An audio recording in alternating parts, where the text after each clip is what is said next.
do it without you. We're not a goal yet, so if you can help, there's still time. You can call anytime or donate online safely at theDove.us. Thank you for supporting the Dove.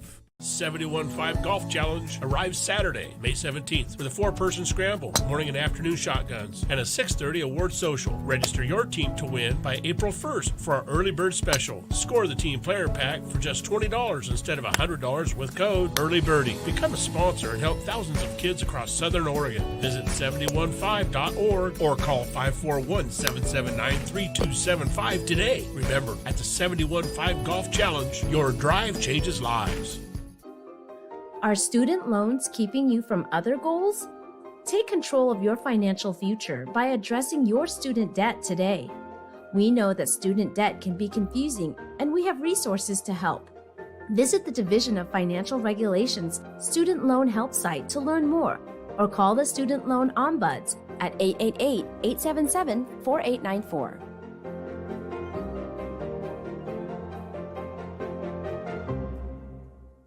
Finding that next great series to binge watch is fun, but your neck, shoulders, and body don't count that as me time.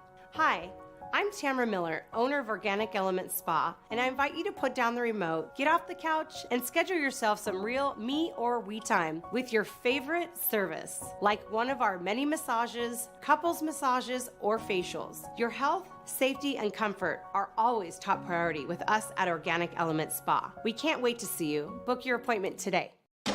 This week on the John Ankerberg Show, imagine never knowing the gift of love, joy, peace, and hope found in God's Word. For many, that's reality. They long to read it, but can't. For example, over the years, we've been working with Bible translators, but when they get done with the translation, the majority of the people can't read it. They're non-literate. So how can we help them? join me for the John Ankerberg Show weekdays at 4 o'clock right here on the Dove TV. It'll be encouraging and informative.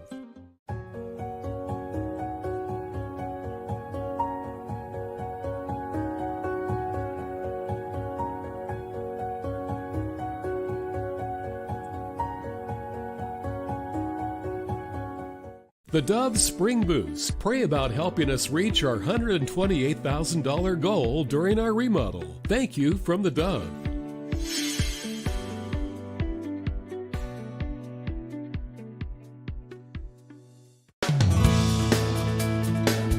Hey, good morning, good morning. We're off to a roll already.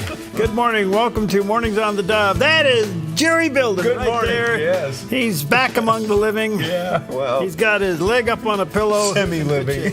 Yeah. He's you know, I have had so many comments, people thankful that you're back. Oh, good. Thank you for saying that. Yeah, well, no, they're really happy about it. I thought, well, what am I, chopping? Well, I got to tell you, I've had a lot of moments of, you sit alone in recovery a lot of times. Yeah. But I have been so buoyed by cards, letters, emails, and texts. Well, thank you so much. It's been just amazing. Yeah, just in the 3 days you've been on, I went out and, oh, good to see Jerry back and all that. And I go, Thank you. Appreciate it. Anyway, good morning to you. Happy Wednesday as we move on down this week, Holy Week. By the way, I'm going to have Professor Dr. Rick Boya in with us today. Oh, all right. And here's what I want to talk about to him. Because so often during Holy Week, we go from Palm Sunday to Good Friday and then Easter. Yeah. Well, what happens in between those two? Yeah. At the trial. Right. The trial. The Pontius Pilate said, I find no fault in him, but they crucified him anyway. Right. So anyway, we're going to talk about the trial today. Okay. Here we are in the middle of Holy Week, so coming up with that a little bit later on. Beautiful weather out there, by the way. What's up? Well, on a little lighter note, it's National Wear Your Pajamas to Work Day. Oh, well, that happens every day over there at Walmart. I knew Walmart was coming into this. I knew we were going there. You can't tell the employees from the customers, I mean, oh no! Why dress up when you can go to Walmart? Indeed. Well, I got to tell you the truth. I've been spending a lot of time in pajamas, and I'm glad to be out of them. So, Yeah. But you enjoy. It's Pajamas at Work Day, National Health Care Decisions Day, and this really has to do with advanced directives. Something that I've been hearing a lot lately. You don't have one? Well, No. Okay. And I've been asked too, because I went into emergency. They ask you right away. I go in for surgery. They ask right away. I'm like, ask her. Well, listen, I tell you what, really. No, this is serious. This is one of the most responsible things you can do. Yes. In fact, we're updating ours. And Are you? So, yeah. No longer do we want to be kept alive. We're so tired now. Right. Go, baby, go. Do not resuscitate. No. Just let the ambulance drive on by. No, but you should fill one out. Just two things you ought to do as adults. You ought to have a living trust, and you ought to have a medical directive. Yep. Those two things you should do. It's just good responsibility. Okay, honey, we're going to do that later. Yeah. All right. It's also National Orchid Day. Oh. It recognizes one of the world's diverse and widespread flowering plant families. The orchids, often colorful and fragrant blooms, grow in abundance around the world, and they are one of the two largest families of flowering plants. Check this out, with between 21,950 and 26,049 currently accepted species. Well, I have to tell you, they're beautiful, and you have to have the right thumb to make them work. Yeah. When you find a place that they work, leave them alone. That's what I hear. And but I was in Costco yesterday, and they have a whole rack full of them. They sell some beautiful orchids in Costco. We've done that. We don't have many more, but they didn't survive. But they survived for a long time. Yeah, you just got to find the right place in your house to put them. Yes. And then there's a trick to watering them, and I don't know what that is. I don't either. It's like once a month. Seriously. Yeah, it's not. Yeah, you can't. You don't want to overdo it. Absolutely. So, enjoy your orchids. Also enjoy Eggs Benedict. Ooh. National Eggs Benedict. Yes. There are a couple theories on how this started, and one is in 1894, stockbroker Lamel Benedict ordered buttered toast, poached eggs, crisp bacon, and a side of hollandaise sauce at the Waldorf Astoria Hotel. They were so impressed with the dish that they put it on the menu, substituting ham and English muffins in place of the bacon and toast. There we have Eggs Benedict. It looks wonderful. It's what's for breakfast. Well, I have to tell you, they're wonderful. Yeah. And poached eggs are great anyway. Do you like your poached eggs? How do you like them? Yeah. No, but I mean, seriously, do you like them runny or hard? I like them runny. Yeah, I like runny eggs. Yep. Okay. I do. Well, I like them a little bit more firm. Oh, do you? Well, I've been eating. If they're chirping, I don't like them. You know, bone regeneration depends on a lot of protein. Oh. My sister, the nurse, who was our consultant, she's telling me I got to have at least 100 grams of protein a day now. So I've been eating eggs till they're coming out my ears. Really? And yep. But anyway, we have a special mixture, you know, scrambled eggs with bacon and sauteed onions and garlic, and it's just a wonderful thing. Anyway, but top it off with bananas, because it is National Banana Day, focusing on the nutrition of the fruit as well as a comedy, a comedy tool. How many times in like movies and cartoons and stuff do we see a banana peel on the floor? Yep. And you know what's going to happen. Yep. Slip. There you go. And you look like Jerry. Then you look like Jerry. So anyway, enjoy. Have Eggs Benedict. Have for dessert some bananas, and enjoy. And it is Wednesday, right? Yeah, all day. All day. All right, well, here's a guy he's the poster boy for banana sales. Another great day to get outside as we continue warm and dry. So today in northern Oregon and southern Washington, sunny skies with daytime high temperatures in the low 70s for Vancouver, Portland, and Wilsonville, and near 69 in McMinnville with a light northwest wind. Moving down the Willamette Valley, sunny with daytime highs in the upper 60s for Salem, Albany, Corvallis, and Eugene, with a calm wind becoming north around 5 miles per hour this afternoon. Sunny skies continue across central Oregon with daytime highs near 67 in Prineville, 65 in Bend, and near 64 in Sun River with lows in the low to mid 30s. Over in Boise, Idaho, sunny with a high near 73. Partly to mostly sunny and breezy along the Oregon coast with daytime highs near 61 in Coos Bay and upper 50s for Port Orford and Brookings. In Crescent City, patchy fog, then sunny, windy, and near 63. In southern Oregon, sunny with high temperatures in the low to mid 70s for Grants Pass, Medford, and Ashland with Rogue Valley lows in the low 40s. In Klamath Falls, sunny with a high near 76 and a light northwest wind. Moving into Northern California with sunny skies and daytime highs in the mid to upper 70s for Wairika, Redding, and Chico with a light south wind. In Sacramento, sunny with a high in the low 70s. In the Bay Area, early patchy fog, then partly sunny near 63 in Santa Rosa. Partly sunny in Napa with a high near 66. In San Francisco, partly sunny near 63. And today in San Jose, early patchy fog, then mostly sunny with a high near 70. It's a look at your Wednesday weather on the Dove. Okay, there you go. And, beautiful sight. Yeah. Just looks like they've been out grooming, holding it down. So it looks good. Mount Ashland this morning for those watching on the Dove radio. So Can't wait to get up there and finish my run. Yeah, I'm sure you can. I got to finish it, man. You know, it finished you, but Oh, what a tease. Yeah, I don't know. Pam, I don't know. There's just some things medication can't fix this. That's right. It's true. You know, that we got a pool going on about how long it's going to take me to return. Well, next season.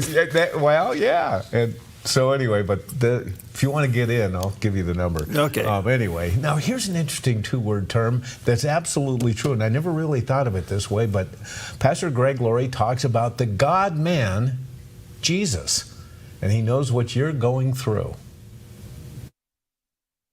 Know this about Jesus. There's never been a man who walked the earth like him. He was not just a good man. He was that, of course. He was the God-man. Not a man who became God. That's impossible. But God who became a man. He was fully God and fully man. How does that work? I don't know. But I know that though he was God walking among us, he still had human emotion. He still felt physical pain. He was still hungry. He was still thirsty. In fact, the Bible says of him in Hebrews 4:15, we do not have a high priest who cannot sympathize with our weaknesses, but he was at all points tested as we are, yet without sin. So what this means is Jesus understands what you're going through right now. I know a lot of you are worried. I know a lot of you are frightened. I know a lot of you have so many concerns weighing down on you. I know that you get up in the middle of the night with a lot of troubles. And I'm telling you, Jesus understands and he cares and he wants you to cast that care and give those burdens over to him. So I think it's hard for us in our walk of faith to process that Jesus was all man and all God at the same time. Right. It's a little hard to push that through your brain and have it come out and make sense. Yeah. But there is there's something that happens in the gospel that is so interesting, that when Jesus would come upon people or confront people, there's this line that's pretty constant. It says he knew what they were thinking. Mm-hmm. Mm-hmm. Can you imagine that? No. Jesus knows what you were thinking. Mm-hmm. And in the gospel, when he came up to people, he knew what they were thinking. In fact, he answered their question before they asked it. Yeah. Okay? Yeah. So God, the Lord knows what's on your mind. Mm-hmm. Mm. And sometimes he knows what bothers you before you even bring it to him. Yeah. Yeah. So it's hard for us to fathom that as humans. Yeah. But that's the God part of him that makes it so fascinating and so amazing. Yeah. So, all right, so much for that sermon. All right. Yeah. Anyway, hey, happy Wednesday to you. Let's take a look at some of the top stories this morning. You know, you can tell it's a new day around the clock because the shakeup in government has never been greater than we have seen in our lifetime than we're seeing right now. Now, a lot of people are pushing back and a lot of people are waving flags and saying this is all great. But I would say that the day of nonsense is over. Yeah, it looks like it is. And so some things are happening that are just amazing. And one of them was one of the defense secretaries, Pete Hegseth, one of his leading advisors, apparently quote, did an unauthorized disclosure. In other words, he leaked. Okay? And guess what they did? They didn't spank him. They fired him. They fired him. Okay. Now, this is what is needed especially in areas of classified information in the military. Now, I don't know all the circumstances up to this, and it's very possible that this young man was a good man, a good person. But if you don't take your job seriously, especially in the military, a little here, a little there. It's one of the great traps that Satan puts out for everybody. Oh, a little bit won't hurt you. A little bit, you can just push it a little bit. It's no big deal. Well, before you know it, you're pushing it a lot, and before you know it, you're trapped. And that's how the enemy works. But anyway, the bottom line was, I think what Secretary Hegseth is doing is creating a high level integrity for the military. Yeah. You mess around, you're gone. Right, and I think we knew somebody's head was going to roll on this. Yeah. I think it was just trying to figure out whose. Well, they figured it out. Yeah. Close guy. Yep.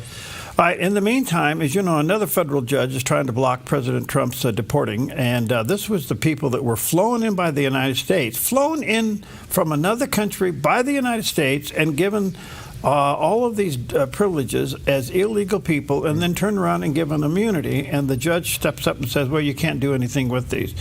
Talwani is the judge. Judge Talwani, appointed by President Barack Obama, has past ties to the Democrats, and she's the one that ruled against the president. Now they're finding out she had direct ties with Democratic candidates like Senator Elizabeth Warren and other people, where she actually worked and volunteered and gave money to their campaigns. This is a highly compromised judge, and at the moment, more than 530,000 migrants are on hold from being deported. These are the ones. Now listen to this, folks. President Biden sends planes into another country, loads them up, brings them into the United States, puts them on Social Security, Medicare, all this stuff, and then turns around as he's walking out of the White House, boom, gives them immunity. Yeah.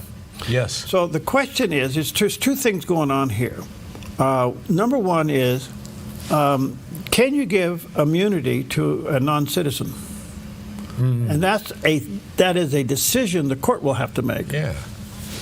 And number two is, can this judge now be basically overruled by the Supreme Court? Right, right. And don't you find it interesting that these people were flown in by, the Biden administration?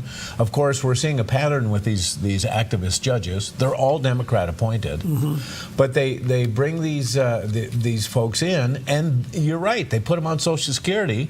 And then we see ex-President Joe Biden yesterday speak to a Social Security group, and he's throwing out these warnings again that Trump's going to destroy your Social Security.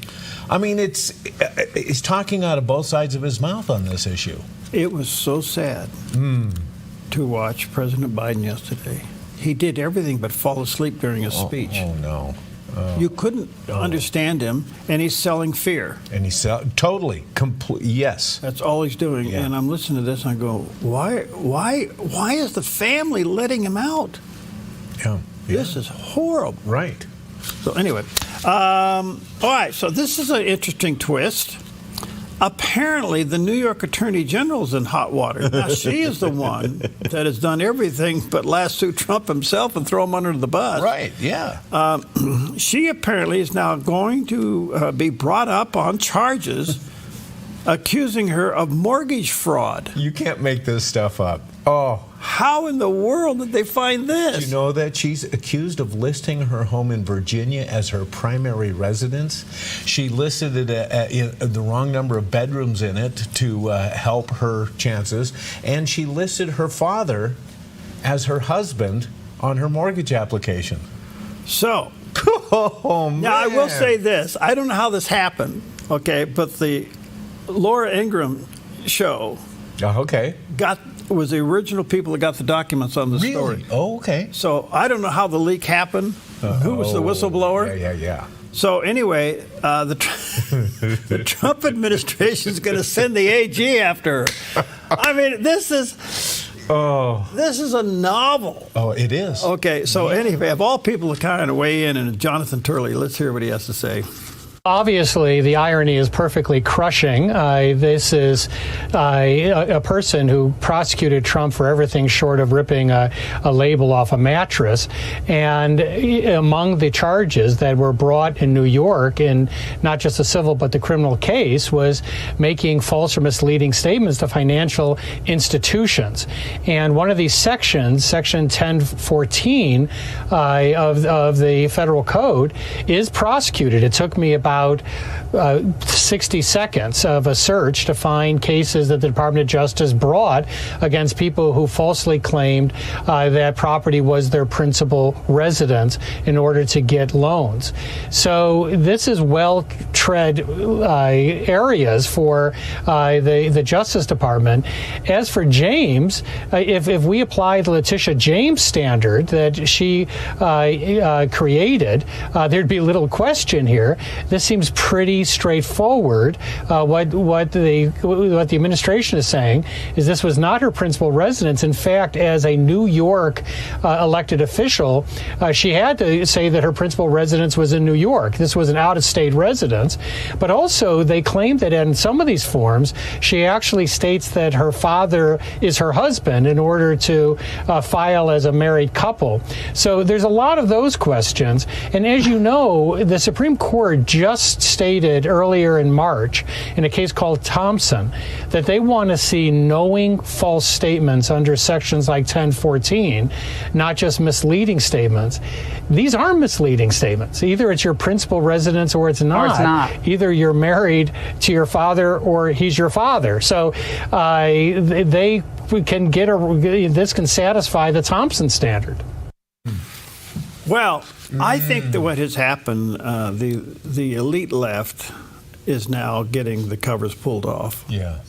And all the rules are for everybody else except them. And they actually thought they were above the law. And of all people, the Attorney General of New York, who's just been a headache for the administration, now looks like she is in deep water with serious problems. I can't help but think something's going to come of this. All right, in the meantime, how do you save a business from going bankrupt? I don't know. Well, you do a couple things. You cut expenses and raise income. Okay. I mean, that's the first thing you do. And the chips fall where they have to, okay? Yeah. That's what the president's doing with this country. We were probably 2 years away from insolvency. So what do? You go into these agencies, you start whacking expenses, and you find the fraud and the fat, and you cut it out. And that was the case, or is the case, with EPA Chief Lee Zeldin, who's ended up being an amazing person.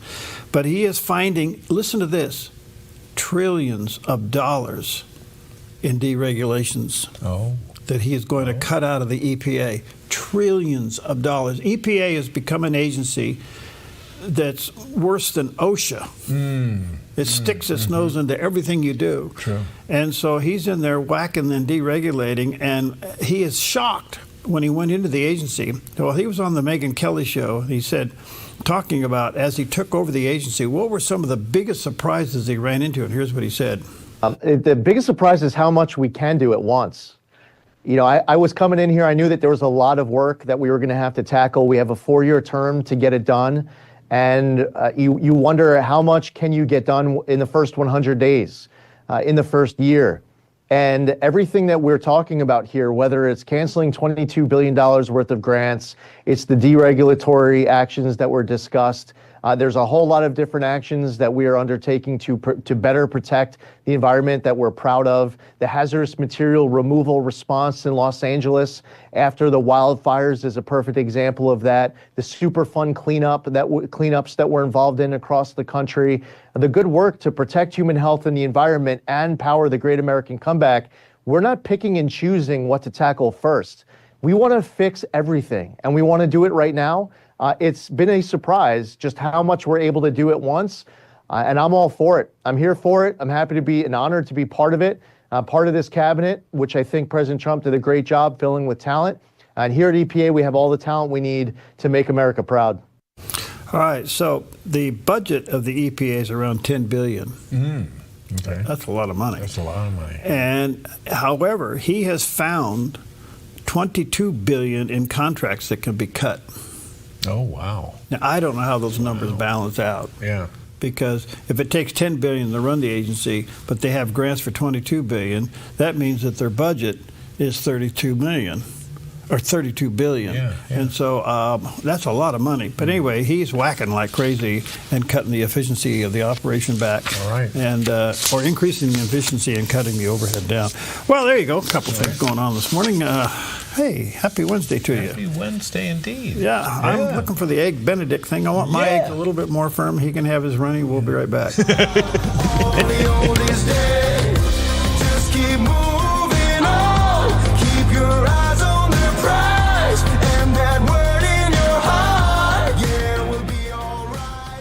Bulls, bears, and other market beasts. How can you be sure they won't eat your investments alive? I'm Michelle Slate. Lighthouse Financial shines guiding light on retirement, investing, and insurance. As you navigate the stormy seas of investing, Lighthouse stands out as a beacon of hope, offering you wise counsel and biblically responsible investing. Lighthouse Financial. Call us today, 541-494-1034. Disasters happen, and Oregon faces a range of disaster threats, including earthquakes, floods, and storms. You can prepare now by taking 3 important steps. Create a home inventory, make copies of important financial records, and contact your insurance company to make sure you have the right amounts and types of home insurance coverage. Be disaster ready by being insurance ready. Visit dfr.oregon.gov/prepare now to learn how. Your fears that seem paralyzing to you, your fears that may seem uncontrollable, they show you what you really value, what matters to you in this life. And that we have to remedy that not by valuing other things at 0%, but by valuing Jesus more. Because when we know that He numbers the hairs on our head, that He controls the insignificant things like sparrows falling to the ground, we begin to think, yeah, He's got it, and I don't have to be in control. I don't need to fear. The Dove Spring Boost is going on now. Here's an update on what's been raised. Currently, we're at 60% of our goal to purchase much-needed equipment for our station upgrade and remodel. Thank you for your generous giving and support. We can't do it without you. We're not at goal yet, so if you can help, there's still time. You can call anytime or donate online safely at theDove.us. Thank you for supporting the Dove. Good morning to you. Happy Wednesday. It's 24 minutes past the hour. This is an interesting bill. This is Oregon's in session. The Oregon legislature's in session right now. And hold on to your wallet. We listed some of the taxes that they're introducing. This is just crazy. I don't know when Doge mentality is going to hit our state, but if we don't stop knocking this stuff off, what good industry we have will leave. Well, in the meantime, this is an interesting bill. It's Oregon House Bill 2251. And represents, it passed yesterday through the House, 36-21. That's a fairly good margin. That will require school districts to ban students' cell phones used during a school day. This is an interesting thing to think about because there are 2 sides to this, aren't there? Well, the first problem is parents are pushing back because how else can they get a hold of their children for emergencies, okay? Some schools are saying you put your phone into one of these packs that is electronically controlled. You can't take it out of the pack until you leave the school, and then you run it past one of those magnet things and it unlocks it. Some people are saying, why don't you just go into the classroom and have a box there with each desk number on it? And as the students walk into the classroom, put their phone into that box. Okay. All right. The flip side of all of this is this a move so that the students can't record the teacher teaching propaganda? And that is a great point because we have seen numerous videos of exactly that. Where students whip it out and we see this indoctrination, and not only indoctrination, a lot of times intimidation by the part of teachers with students who are not towing the line with their liberal indoctrination. So, I think that there's a way to handle this. There's a medium ground here, but to completely ban them, I think, is going to create a problem. And it'll be interesting to see if this goes through the Senate. It may be. Yeah. But let me just give. This sounds very conspiratorial, and please don't take it as such. But if this is going to be a Democratic push bill and it gets all the way through, then you have to ask yourself the question: what's the deal? Right. Why? Yeah. Is the Democrats really concerned that students aren't learning? I don't think so, not with their approach to education. Okay. Yeah. So is it possible that they don't want their students to have these phones in the classroom recording things? Very possible, because we know it doesn't go the other way. We know it's always liberal, progressive teachers who are pushing their way on the students. Mm-hmm. So, and the only way a lot of these have been exposed is with video, in-class video. Well, I don't know. I can't answer this one. If it came to my desk at the moment, I'm not sure what I would do with this, only because I would like to see the disruption of phones out of the classroom so people could learn. Yeah. The part about this bill I don't like is that they won't be allowed cell phones during a school day. I don't know how you're going to police it all day long. Yeah, I don't either. You're going to spend more time dealing with violators. Mm-hmm. So why can't you, when you walk into the classroom, put it on a stack, put it on the shelf, you go in and you spend that 45, 50 minutes in the classroom actually learning without any interruptions. Yeah, yeah. Okay, could you do that? But apparently it's going fast through the legislature. I'm not sure what this is going, and parents now are starting to push back, because how in the world do you deal with it? Right. Yeah.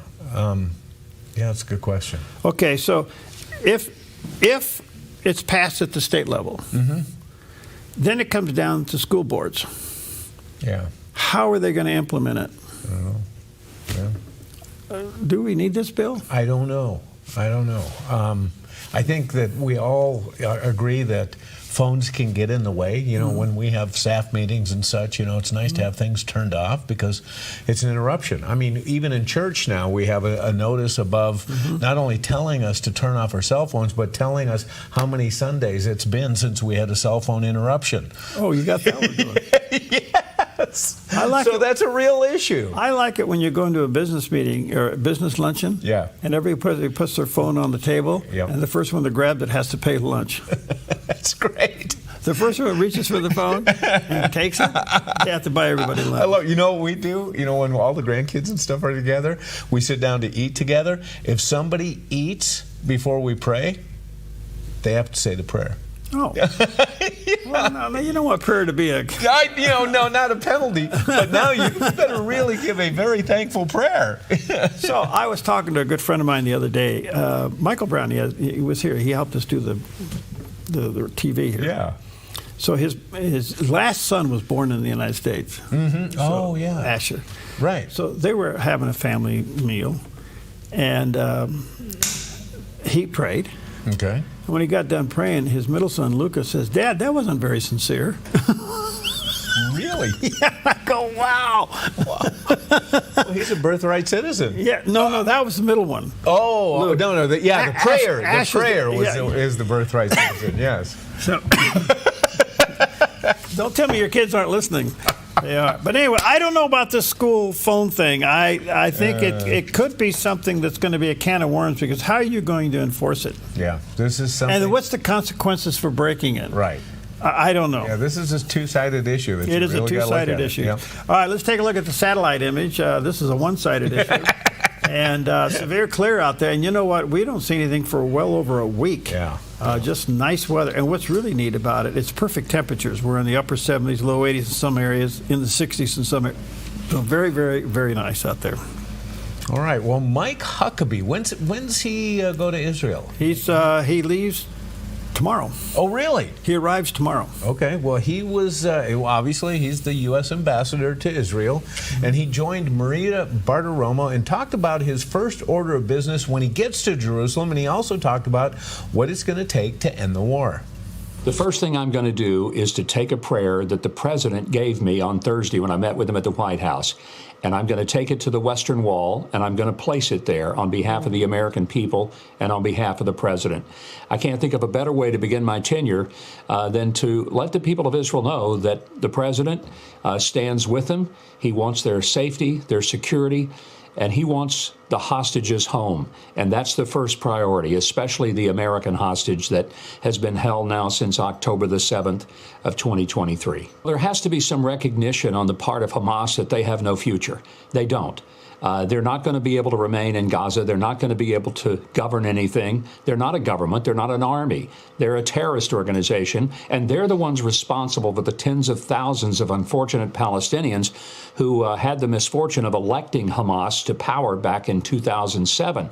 And now the really horrible result of that has come to the forefront. They've got to go.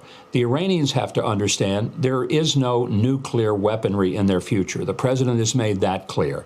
And all of the Middle East should understand that President Trump comes with an incredible history of the Abraham Accords, of bringing real peace, trade agreements, organizations together from these various countries that once were enemies and bringing them together for a peaceful Middle East. And those who do not want peace, those who want to continue in terror, they need to recognize their days are numbered, because there is a greater appetite for there to be cooperation, peace, and security for everyone in the Middle East than there is to have a few bad actors like the Iranians who fund these proxy organizations that murder people and massacre people. That has to stop. Mm-hmm. That's why he's a brilliant pick to become the ambassador. And the first evangelical, I understand, to do that, minister, to be in that position. I think he's going to do a great job. He gets it. He understands it. It's going to be an amazing time. So I can't wait to talk to Chris Mitchell interviewing Mike Huckabee in Jerusalem. We'll do that down the road. All right, let's take a quick break for Eggs Benedict over medium.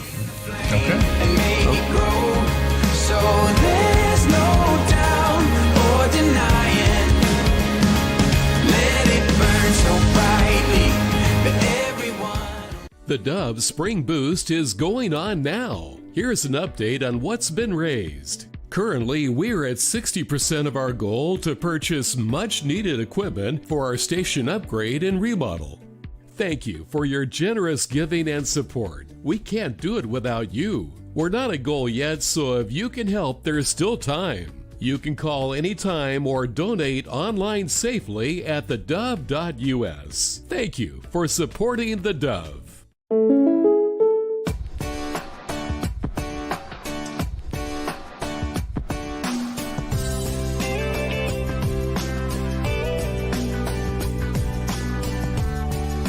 Combining your home and auto insurance could save you time and money.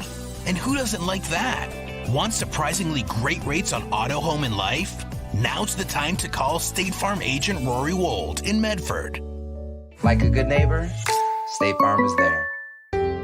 Come fall in love with Northridge Senior Living, where contemporary sunlit interiors meet old world elegance. Walk through our lovely hallways and enjoy the fun staff-led activities. Forge lasting friendships with other residents and our exceptional caregivers. Dine in style. Gather near the fireplace under breathtaking chandeliers. Our reasonably priced apartments are spacious with private balconies. Northridge is Christian-owned and operated, pet-friendly, and only 2 blocks from Asante Rogue Regional Medical Center. On-site 24/7 in-home care is available. We also offer senior adult daycare where your loved one can spend the day with us and the evenings with you. Northridge Senior Living, your home. Welcome back. Happy Wednesday to you. Jerry's here. There he is. That's Jerry Bill. That's what he looks like in real life. I'm back. All right, good morning to you. Well, with all the other things going on, let's get our Middle East update as we check in with CBN News Watch. This is CBN News Watch. And we begin with a diplomatic and possibly military showdown over Iran's nuclear program. And while the U.S.-Iran nuclear talks go on, Israelis are concerned the Iranians are stalling for time, while the U.S. envoy has appeared to backtrack on a statement about Iran's nuclear buildup.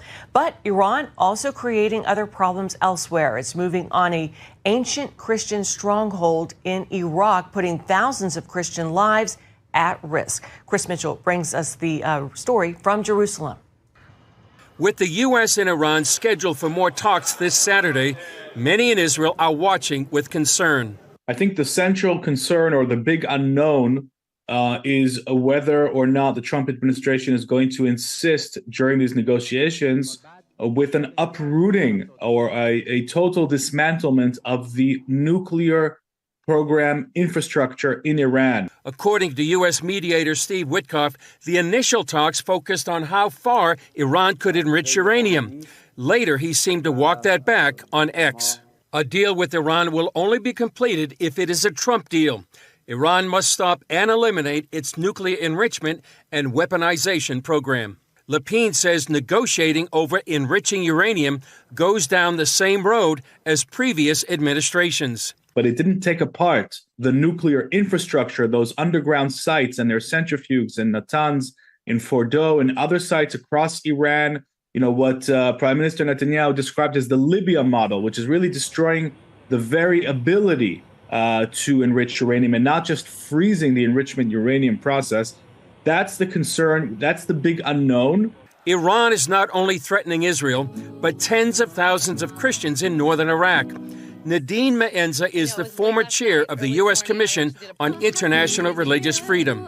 Well, unless the United States intervenes immediately, the historic Christian city of Karakash in the Nineveh Plains of Iraq will fall tomorrow into the hands of U.S.-sanctioned Iranian-backed militia leader Rain Kildani. So Kildani has already ousted 14 other mayors and directors from the Nineveh Plains. Maenza wrote a letter to President Trump that the White House has a powerful opportunity to protect the Christians of the Nineveh Plains during Holy Week. My understanding from the people on the ground and in the government that is if the President of the United States or Secretary of State Marco Rubio called the Prime Minister Soudani of Iraq, that he would likely put a pause on this and there would be further talks about what could happen going forward. So we just urge the White House to intervene, talk to the Prime Minister of Iraq. Tens of thousands of Christians in the Nineveh Plains celebrated Palm Sunday, but Maenza says this could be the last stand for Christians there without immediate intervention. And Chris Mitchell is with us now from Jerusalem. Good to see you, Chris. We're going to talk about those dangers the Christians are facing in a moment. But first, let me ask you, what's happening? We heard the statements by President Trump's envoy, Stephen Witkoff, on Iran's nuclear program. Can you walk us through that, please? Yeah, after the negotiations with at Oman, with Iran, Wendy, he started talking about Iran not enriching uranium above 3.67%. Right now, they've got to enrich uranium up to 60%, on the verge of going to military grade at 90%. So people started saying, well, why is he talking about enriching uranium at all? That's what the JCPOA deal did in 2015. Iran violated that. The purpose of these talks in the minds of many is simply dismantling Iran's nuclear program, period. And as Lapine referenced, Netanyahu said the Libyan model is what Israel is looking at to destroy the program, not tinker with it, but destroy it completely. And so Witkoff did come back a little bit and clarified those remarks. But here in Israel, the question is this the effort that the final goal of the negotiations will be the complete eradication of Iran's nuclear program? Chris, the U.S. is also building up its military in the region. You spoke with strategic analyst Yaakov Lapin, as you just mentioned. What did he say about that? Well, there were two things he said. First of all, they said that Trump did say that he's been impatient with the talks. That seems to give people over here some reassurance that Iran won't be able to delay the strategy that they've used in many, many ways over the years. But he also talked about the massive military buildup that really does reassure many people over here in Israel. And we've reported on what's happening in Diego Garcia, That's the U.S. UK base in the Indian Ocean. They have B-52s, B-2s, 2 carrier strike groups in the region. Also on recognizing Iran really is vulnerable now like it's never been. Proxies are no longer once they were. Hamas, Hezbollah, the Houthis. And also they have limited air defenses now because of what Israel has done last year. So there's kind of reassurance in some ways about Trump's stance on the patience of the negotiations and the massive military buildup that many people here in Israel will be used to destroy Iran's nuclear program. Well, look, I think we're heading to a conflict there, and everything that Iran has just agreed to do, they didn't. Yeah. What do you do with that? And what makes you think you can trust them now? Right. It seems as though everything they're doing now is to stall and delay, and of course that plays into their advantage. Okay. Good morning to you. Let's check in with the guy that knows everything. Another great day to get outside as we continue warm and dry. So today in northern Oregon and southern Washington, sunny skies with daytime high temperatures in the low 70s for Vancouver, Portland, and Wilsonville, and near 69 in McMinnville with a light northwest wind. Moving down the Willamette Valley, sunny with daytime highs in the upper 60s for Salem, Albany, Corvallis, and Eugene, with a calm wind becoming north around 5 miles per hour this afternoon. Sunny skies continue across central Oregon with daytime highs near 67 in Prineville, 65 in Bend, and near 64 in Sun River with lows in the low to mid-30s. Over in Boise, Idaho, sunny with a high near 73. Partly to mostly sunny and breezy along the Oregon coast with daytime highs near 61 in Coos Bay and upper 50s for Port Orford and Brookings.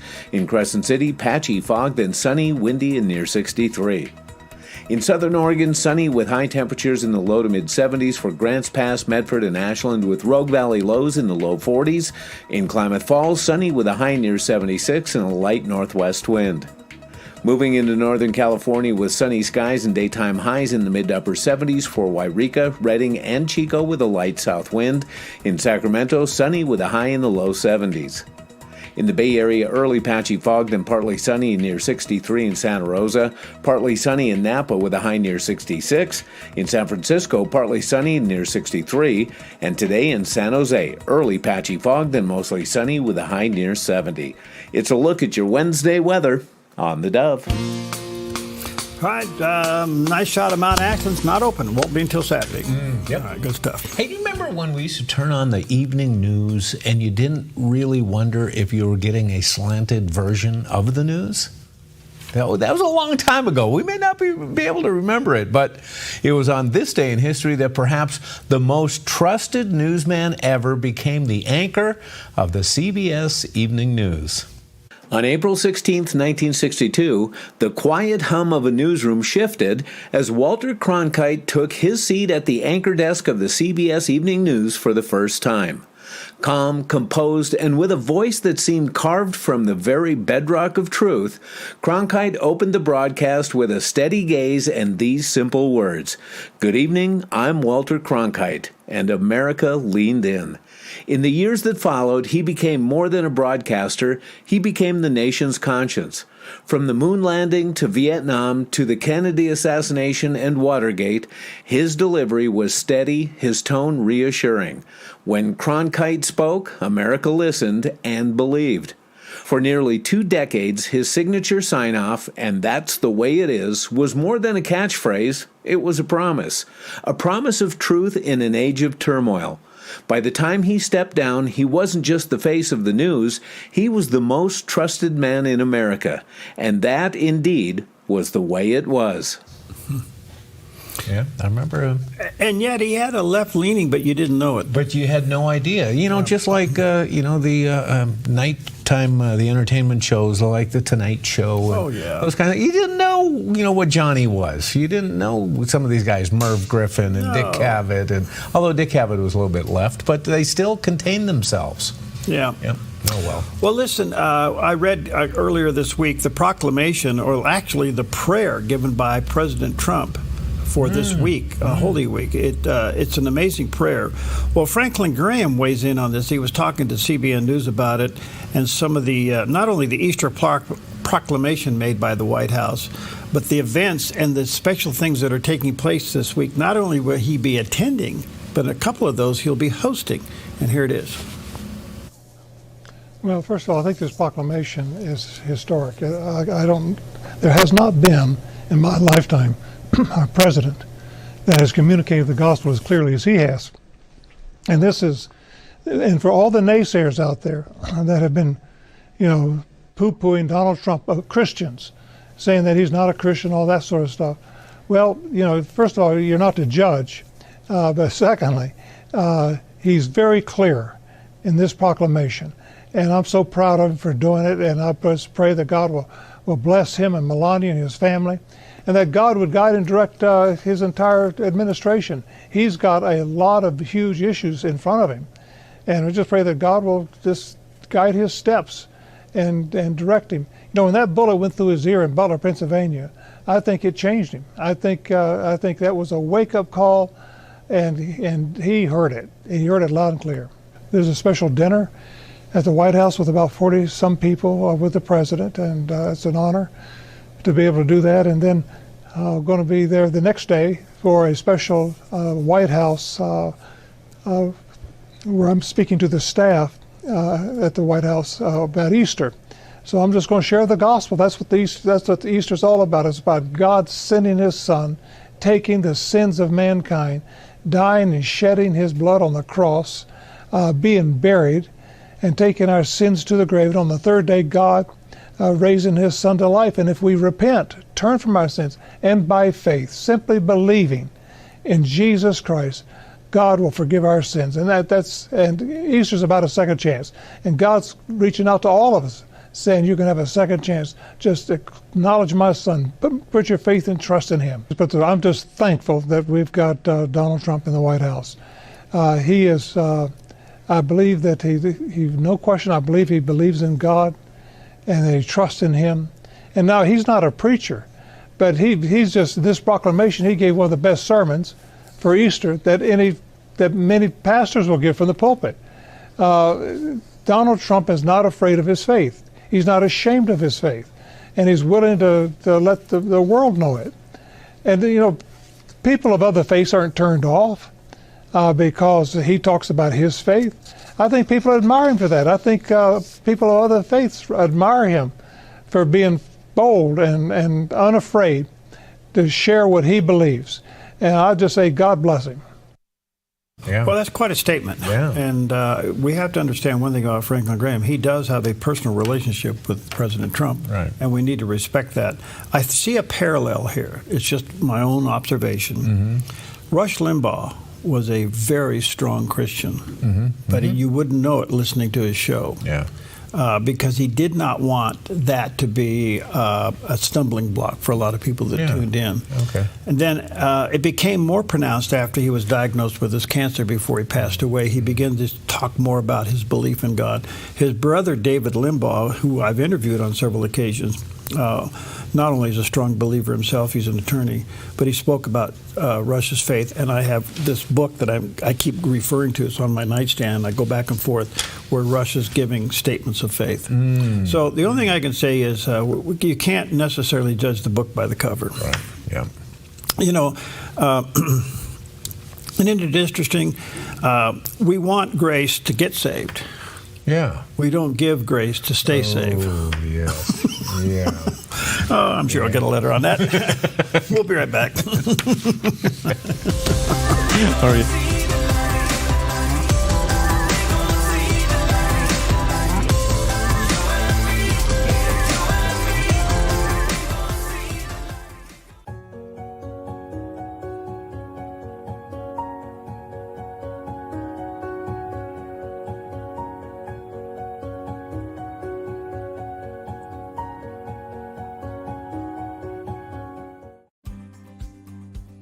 Stewardship begins with the knowledge that nothing belongs to us, but everything belongs to the Lord. This helps us to run a business not in the fear of lack, but in the assurance of His care and provision.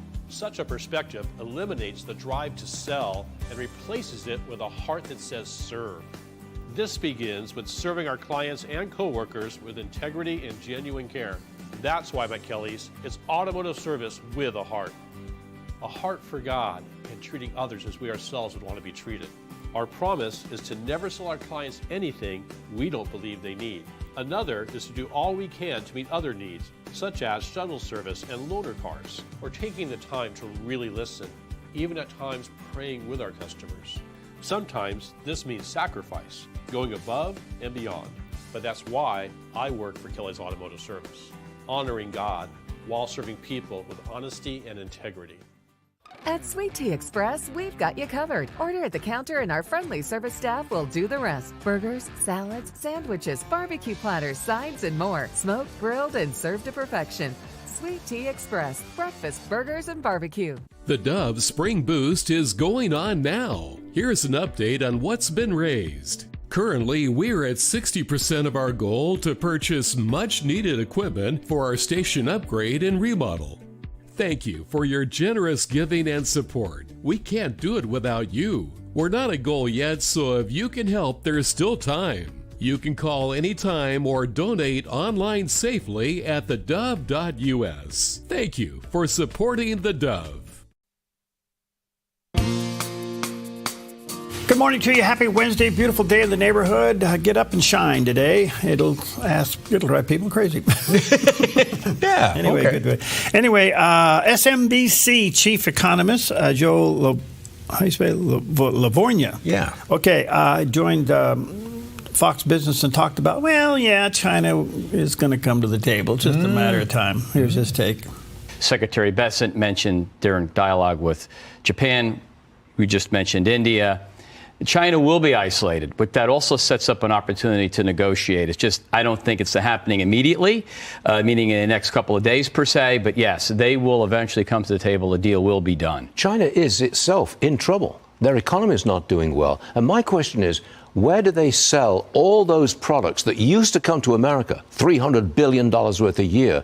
If they don't come here, where do they sell them? They were selling many into Europe, Germany in particular, but the German economy may even be weaker than the Chinese economy. Their industrial production basically is at a 15-year low. And they don't want the Chinese dumped on them. That's exactly right. So the problem with China, that basically for the last few decades, has been an export-led growth strategy, which has favored production over consumption. They need to rebalance their economy, just as the Secretary of the Treasury mentioned, and get more consumption relative to output. That will take time. Ultimately, it will happen. There's also an issue with national security, as we learned during COVID, and the administration has been very clear on, and that is we need to remove supply chains and important product like personal protective equipment, pharmaceuticals out of China as well. So the tariff is all part of this bigger game plan, and the market is too worried about what's going to happen in the next few days. But I'm optimistic that kind of the worst of the trade news is kind of past, in the sense that now the tough part of negotiation begins. Okay. Won't it be interesting to get something in the store that doesn't say made in China? Oh, my gosh. That would be quite a That little shift. sticker that's on everything? Yeah, and the thing I don't get, Perry, is, I can understand some of the goods that we get from China and the cheap labor, and we get it for cheaper as a result. But what happened in the pharmaceutical industry that took all of that over to China? That is a great question. I don't know the answer to that, but we better get it back or open the door for them to start making it here. Right. Yes. Like tomorrow, like today. Absolutely. All right. Well, do you take fish oil supplement? No. Well, check this out. You may want to start. This is a great study that just came out.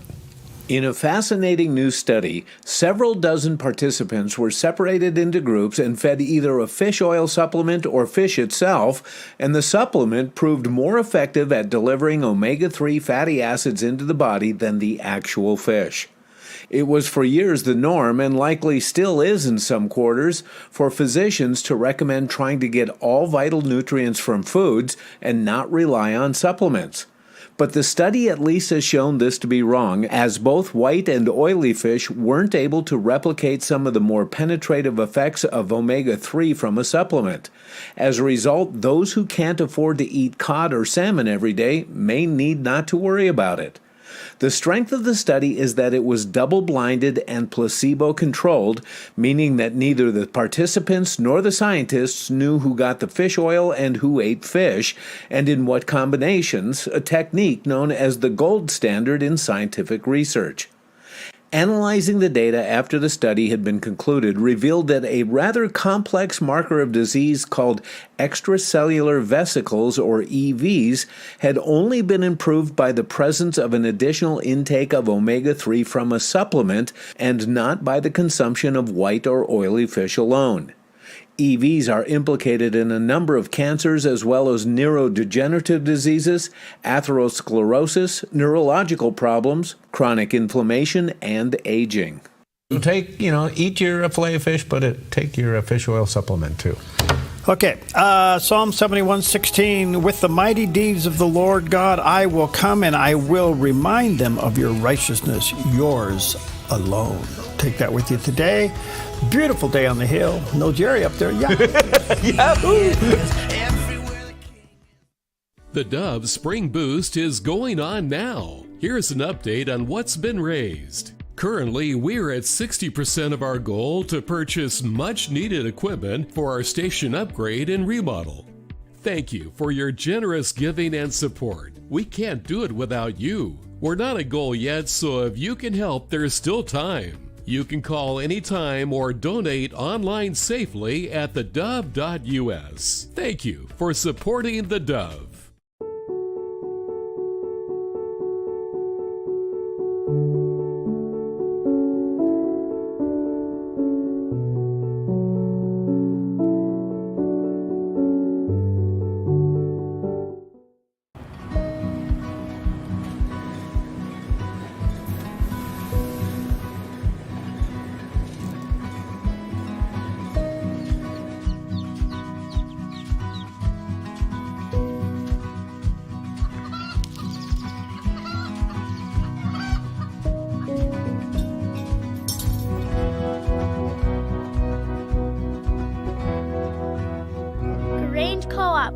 Big ideas grow. In the heart of the Rogue Valley, RVTD connects us all, not just through miles traveled, but also through time. 50 years ago, public transportation laid the foundation for growth in Southern Oregon. These early buses didn't just carry passengers, they carried progress, connecting communities and fueling dreams. Today, RVTD moves with the pulse of the Rogue Valley. More than just a bus ride, it's a lifeline for workers, students, and families, ensuring access for all to jobs, schools, and essential services. With renewable technologies and more convenient ways to get around, RVTD's building a future that keeps our region connected. Public transportation isn't just about getting from here to there. It's about the journey. Join RVTD as they build on their legacy of sustainability, innovation, and community. Rogue Valley Transportation District, celebrating 50 years of moving our community forward. 71.5 Golf Challenge arrives Saturday, May 17th, with a 4-person scramble, morning and afternoon shotguns, and a 6:30 award social. Register your team to win by April 1st for our early bird special. Score the team player pack for just $20 instead of $100 with code Early Birdie. Become a sponsor and help thousands of kids across Southern Oregon. Visit 715.org or call 541-779-3275 today. Remember, at the 71.5 Golf Challenge, your drive changes lives. Help the Dove with much-needed equipment for our remodel. Pray about giving to our Spring Boost. Thank you from the Dove.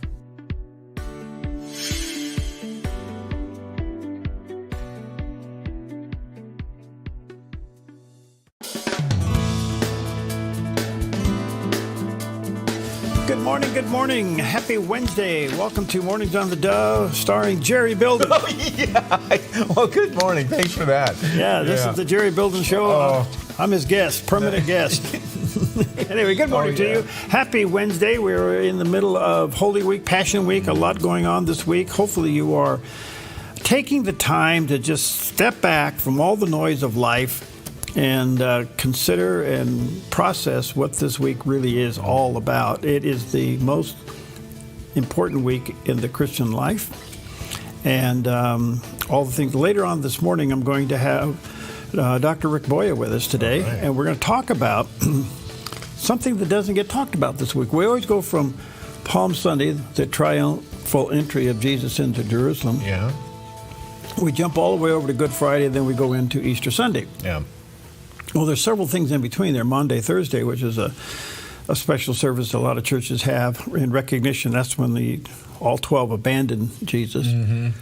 But somewhere in this process, it could be today on the calendar when Jesus goes to trial. Yeah. And so I've asked Pastor Rick to come in and walk us through that. Outstanding. Because it is, you talk about a sham trial. Yeah. That was one. Yeah. Okay, so we'll talk about that coming up a little bit later on. Good morning to you. A lot going on in the news. We'll get up on that. Anything special? Well, on a much lighter note. Yeah. Wear your pajamas to work today because it is National Wear Your Pajamas to Work Day. That's a uniform at Walmart. On a day like today, you can hardly tell the customers from the employees. So enjoy, put on your nicest flannels or whatever you got. Still too early for, summer shorty pajamas, but... Would you do yourself a favor, too? What? Would you at least take a shower, wash your face, brush your teeth, and comb your hair if you're going to go to work in your PJs? Just don't get out of the sack and go down there. I thought you were talking to me directly. Wait. Okay, I'm with you. Right. It's also National Healthcare Decisions Day, and this has to do with advanced directives, Get one. You get one, yeah. The most responsible thing you can do for yourself and for your family. Yeah, it has come up a number of times in the past few weeks with me. And so you get one, yet you put it somewhere everybody knows. They want you to put the pink paper on your refrigerator. So if the if the ambulance people come in and they see it there, I don't know if you want to put it on your refrigerator, but people should know where it is. People are wearing bracelets now. The Do Not Resuscitate bracelet. Yeah, just wave the ambulance by. Keep going. Go to that guy over there. Well, as one, I've taken one ambulance ride in my life. And it was 2 weeks ago, 3 weeks ago. And I really, I was glad to do it. Yeah. I really was. So anyway, also National Orchid Day. It is an amazing, diverse and widespread flowering plant. The orchids, when often colorful and fragrant blooms, grow in abundance around the world. And they are one of the 2 largest families of flowering plants with between 21,000 and 26,000 currently accepted species. I had no idea that there were that many different types of orchids, and I imagine they're all as beautiful as the ones we buy at Costco or at your flower shop, wherever you get your orchids. But don't overwater them. It's easy to do. Yeah. I think the rule of thumb is about, and maybe Peggy can weigh in on this for us, but like once a month or so. I know that it's not a whole lot. Yeah. But you have to find the perfect place in your house for them to work. Okay. And then when it does, don't bother them. Don't bother them. Just enjoy it. Okay, let's have something to eat. National Eggs Benedict Day. Ooh. And there are a couple theories on how this started. One is that in 1894, stockbroker Lemuel Benedict ordered buttered toast, poached eggs, crisp bacon, and a side of hollandaise sauce at the Waldorf Astoria Hotel. They were so impressed with the dish that they put it on their menu, but they substituted ham and English muffins in place of the bacon and toast. Now, that's a bold move, getting rid of bacon, but ham is good. And it sure looks good there, buried in hollandaise sauce. Oh, okay. How do you want your egg? A little firm. A little firm. Okay. Yeah. All right. But I'm a sauce lover. I like all kinds of sauces. Oh yeah. I like holiday sauce. Mm-hmm. You like it on your steak? I've never had it on my steak. Oh, try never it. Thought about that. Oh. Okay. All right. Give it a shot. Hey, we got stuff to eat today. Top it off with a banana. Let's have something healthy. Avoid the peel. Don't step on it. It's one of the most comic relief items out there. But obviously, it's a low-fat, low-calorie snack offering a boost of fiber, potassium, and vitamins, with B6 and C leading the way. It also provides a healthy gram of protein as well. I didn't realize there was protein in bananas. A gram? But 1 gram of protein, so I'll have that too because I'm on protein intake these days. Okay. You know what else I found out? Maybe you weigh in on this? Is that my sister, the nurse, who's our first round consultant with all health matters in our family, she said don't take any ibuprofen. Yeah, I'm hearing more about that.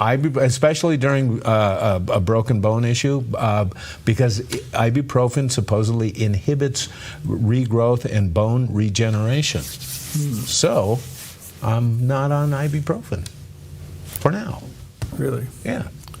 Because it prohibits? Doctors give me other stuff anyway, yeah. Oh, you know what? What? Now I know why you're thinking better. Why? You're not taking IB. All these years I was trying to figure out what was going on with that bone in your head. Now I know. It was inhibiting my bone growth. Oh, thanks, man. Yeah, no, not a problem. All right. All right. Here's Mr. IB himself. Another great day to get outside as we continue warm and dry. So today in northern Oregon and southern Washington, sunny skies with daytime high temperatures in the low 70s for Vancouver, Portland, and Wilsonville, and near 69 in McMinnville with a light northwest wind. Moving down the Willamette Valley, sunny with daytime highs in the upper 60s for Salem, Albany, Corvallis, and Eugene, with a calm wind becoming north around 5 miles per hour this afternoon. Sunny skies continue across central Oregon with daytime highs near 67 in Prineville, 65 in Bend, and near 64 in Sun River with lows in the low to mid-30s. Over in Boise, Idaho, sunny with a high near 73. Partly to mostly sunny and breezy along the Oregon coast with daytime highs near 61 in Coos Bay and upper 50s for Port Orford and Brookings. In Crescent City, patchy fog, then sunny, windy, and near 63. In southern Oregon, sunny with high temperatures in the low to mid-70s for Grants Pass, Medford, and Ashland with Rogue Valley lows in the low 40s. In Klamath Falls, sunny with a high near 76 and a light northwest wind. Moving into Northern California with sunny skies and daytime highs in the mid to upper 70s for Wairika, Redding, and Chico with a light south wind. In Sacramento, sunny with a high in the low 70s. In the Bay Area, early patchy fog, then partly sunny near 63 in Santa Rosa. Partly sunny in Napa with a high near 66. In San Francisco, partly sunny near 63. And today in San Jose, early patchy fog, then mostly sunny with a high near 70. It's a look at your Wednesday weather on the Dove. Okay, good morning to you. Look at Mount Ashland. Boy, that's a pretty day. We also get a valley view, too, but some snow. By the way, a lot of snow at the base. It's still like around 100 inches. Wow. Yeah, and we had a banner year. Yeah, so it's a lot going on up there. Only will be open Saturday and Sunday, and then the following Saturday and Sunday, and then that's pretty much it. That's about as long as that mountain's ever stayed open. There you go. Enjoy while we still have it. Well, it is Passion Week, and during Passion Week, Pastor Greg Laurie takes a look at when Jesus overturned the tables in the temple. Mark 11:15 says, he entered the temple, drove out the merchants, listen, and knocked over the tables of the money changers and the stalls of those selling doves. Wait, knocked over the tables. What happened to the meek and mild Jesus? Oh, listen, Jesus was not the first hippie, as some people think. You know, peace and love, man. No, Jesus was a man's man. He was a strong man. To overturn a table, these are big tables, not foldable little card tables. He's overturning these tables because there's righteous indignation. I mean, when you turn a table over, that's going to get people's attention. Jesus was creating a scene. He was angry. Why? Bottom line, these people who were in charge of the temple were price gouging. That's right.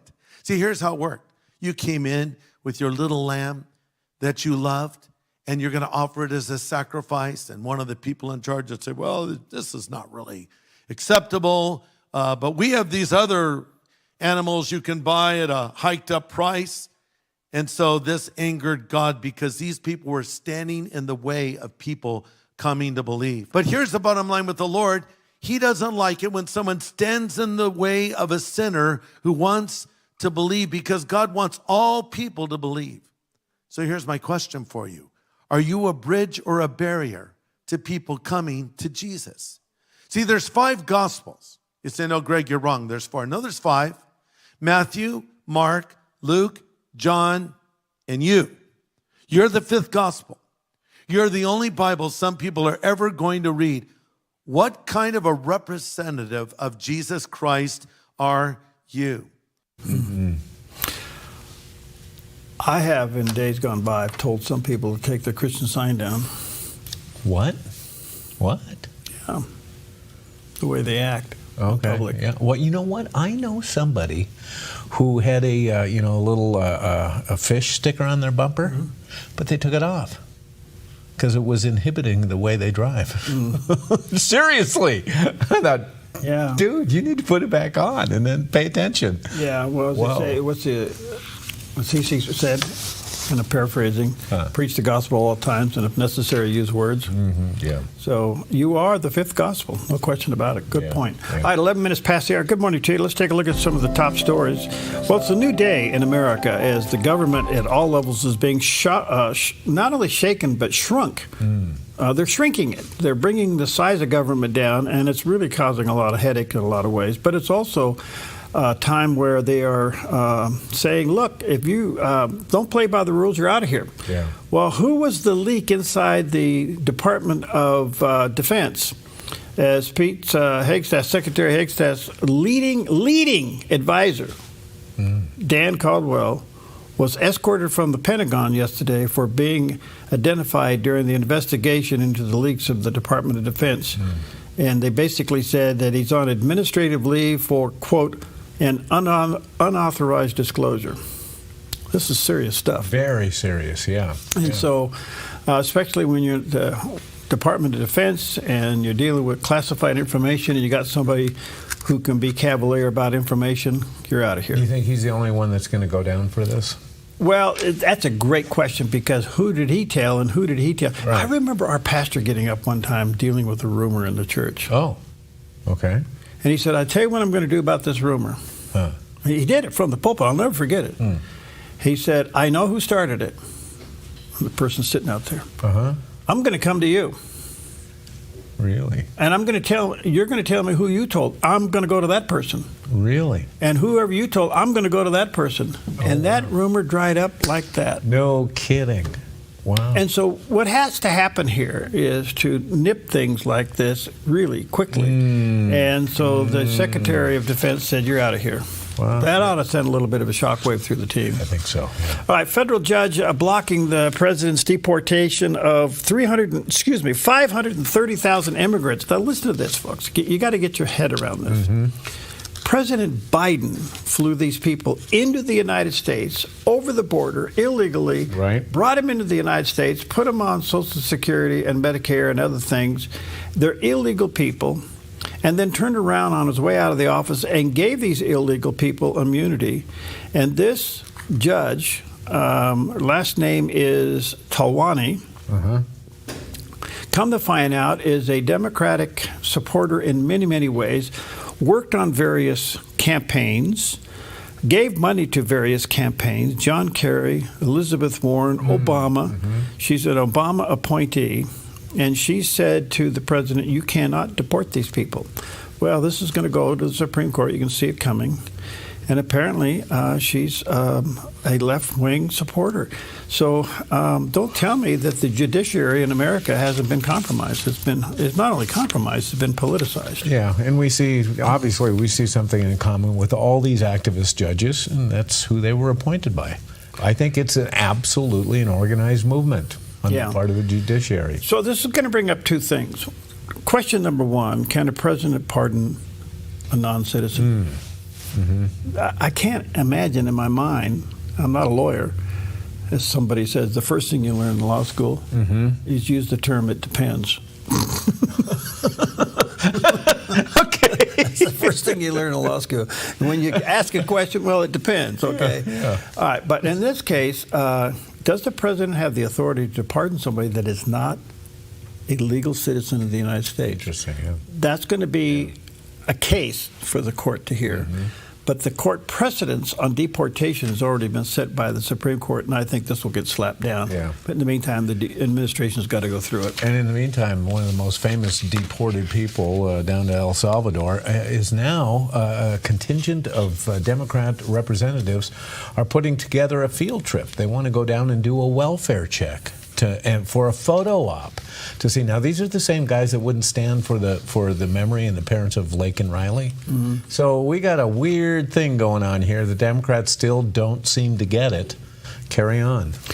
So on that story, as crazy as it is, Speaker Johnson and Majority Leader Thune need to say to those people, the government's not paying your trip. Amen. Yes. Yes. If you're going to go, you pay for it. This is yours. Absolutely. We're not paying for it. Right. Okay, we'll see where this goes. In the meantime, the twist of all twists, this is amazing. New York Attorney General Letitia James, as you know, she was the one behind so many of the cases going after the president. Just an amazing situation. Well, she has been hit with a shocking allegation accusing her of mortgage fraud. Yes. She's an elected official in New York. She's the top attorney in the state of New York. Right. Has given this administration headaches from day one, has tried on 4 separate cases to take him out, can't make any of them stick, and come to find out, she's now going to be brought up on charges accusing her of mortgage fraud. How real is this? Even Jonathan Turley weighs in on it. Here's what he had to say. Obviously, the irony is perfectly crushing. This is a person who prosecuted Trump for everything short of ripping a label off a mattress. And among the charges that were brought in New York, in not just the civil but the criminal case, was making false or misleading statements to financial institutions. And one of these sections, Section 1014 of the federal code, is prosecuted. It took me about 60 seconds of a search to find cases that the Department of Justice brought against people who falsely claimed that property was their principal residence in order to get loans. So this is well-tread areas for the Justice Department. As for James, if we apply the Letitia James standard that she created, there'd be little question here. This seems pretty straightforward. What the administration is saying is this was not her principal residence. In fact, as a New York elected official, she had to say that her principal residence was in New York. This was an out-of-state residence. But also, they claim that in some of these forms, she actually states that her father is her husband in order to file as a married couple. So there's a lot of those questions. And as you know, the Supreme Court just stated earlier in March in a case called Thompson that they want to see knowing false statements under sections like 1014, not just misleading statements.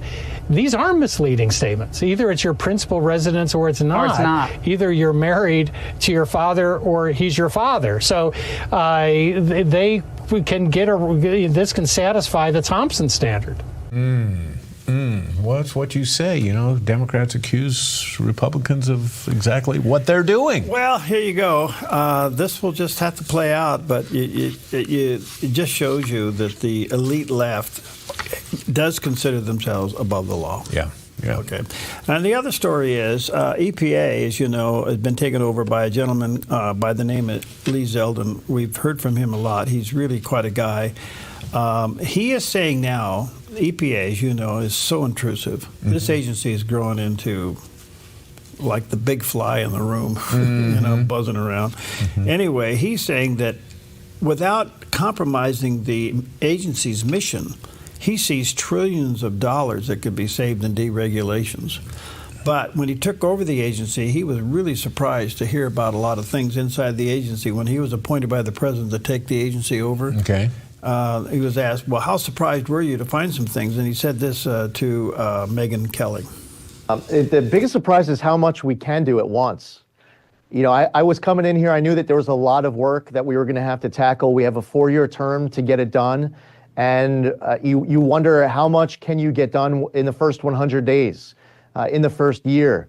And everything that we're talking about here, whether it's canceling $22 billion worth of grants, it's the deregulatory actions that were discussed. There's a whole lot of different actions that we are undertaking to better protect the environment that we're proud of. The hazardous material removal response in Los Angeles after the wildfires is a perfect example of that. The Superfund cleanups that we're involved in across the country. The good work to protect human health and the environment and power the great American comeback. We're not picking and choosing what to tackle first. We want to fix everything, and we want to do it right now. It's been a surprise just how much we're able to do at once. And I'm all for it. I'm here for it. I'm happy to be and honored to be part of it, part of this cabinet, which I think President Trump did a great job filling with talent. And here at EPA, we have all the talent we need to make America proud. Okay, so what's so interesting is when you're made chief of an agency, you're the top dog. You can do what you want. You can cut your staff, and that's what he's doing. The budget of the EPA is $10 billion a year. Wow. But they give out $22 billion a year in grants. Well, that would make the budget $32 billion. How does that work? And you kind of go, how does that work? Well, it's called government. Wow. It doesn't have to make sense. Government's the only thing you can start from nothing, fund it, have it fail, and call it a success. Yes. Yeah. Amen. It's pretty crazy. But anyway, he is saying that when he gets done, he will have saved trillions, not billions, trillions of dollars in deregulation. Ta-da. You know, the EPA is not that old. Wasn't it started by Nixon in like 72 or something like that? Yeah, it's not that old. Did they have any idea what this thing would grow into? Well, it was borderline becoming king of the world because of the climate change folks. Right, yeah. They saw it as the agency to implement all of their stuff, but now we're finding out the fraud and the fat inside all these agencies is getting cut out. So yeah. It's kind of interesting to watch, you know. So, all right, well, I'm back to Eggs Benedict.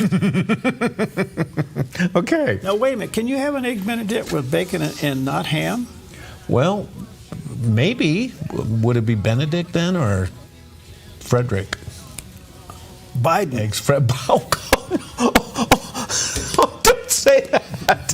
Don't do that. Poor guy. He gave a speech yesterday. Oh, I know. I'm surprised he didn't fall asleep. It was sad to watch. You know, I just read excerpts. I didn't see the performance, and that's really what I think we want to see. It was like, how did he do? Well, he was selling fear, but yeah. Well, I saw that. His delivery was pathetic. I thought, why do they want to roll him out anyway? Why does he want to go out? I don't know.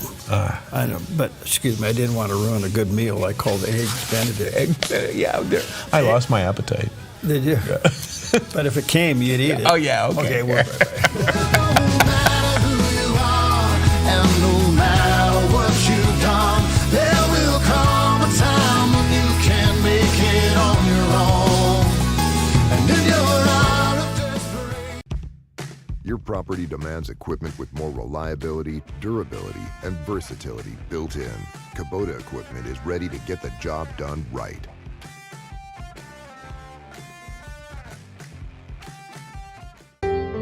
Come fall in love with Northridge Senior Living, where contemporary sunlit interiors meet old world elegance. Walk through our lovely hallways and enjoy the fun staff-led activities. Forge lasting friendships with other residents and our exceptional caregivers.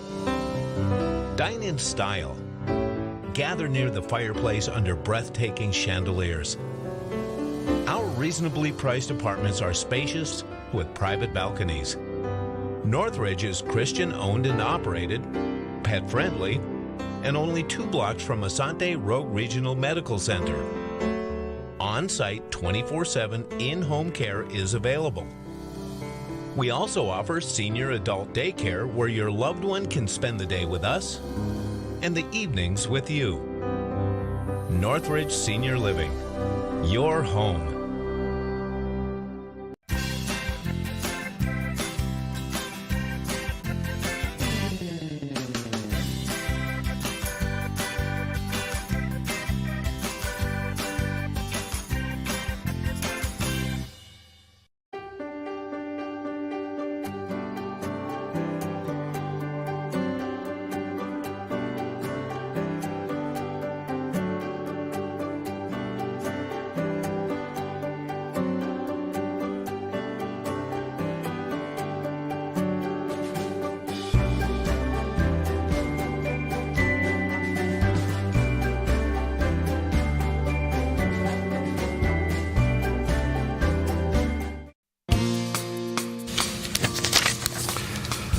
Okay, well, good morning. Happy Wednesday to you. Here we are in the middle of Holy Week, Passion Week. Hopefully you are taking time to really,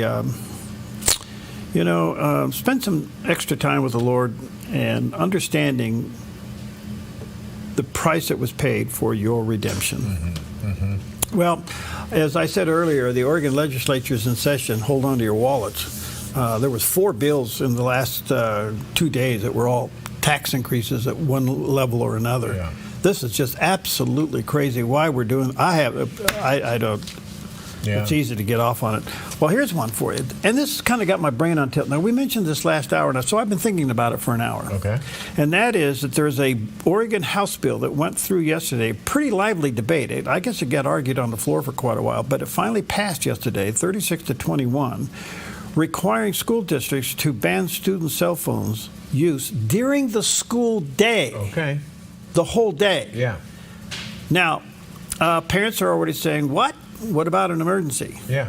Okay. Some schools, you have to put your phone into a locked bag, and then the only way you can unlock that bag is on your way out of school. It has one of those magnetic things that lets it unlock, kind of like you do when you try to steal a shirt from the store. Oh, yeah. Has those tags on them, you know. Yes. So anyway, the point being is that that's one thing. I don't know why they just can't walk into the classroom, put your phone in a box, and sit down and learn for an hour, and then pick it up on your way out. Mm-hmm. Now, I really think this is going to be problematic. On the surface, it sounds like, hey, this is a good idea. Right. Let's have all the kids get rid of their phones. So get rid of the distraction, yes. Get rid of the distraction and learn something. Yeah. The flip side of it could be, because this is going through the legislature fairly fast, obviously being pushed by the Democrats.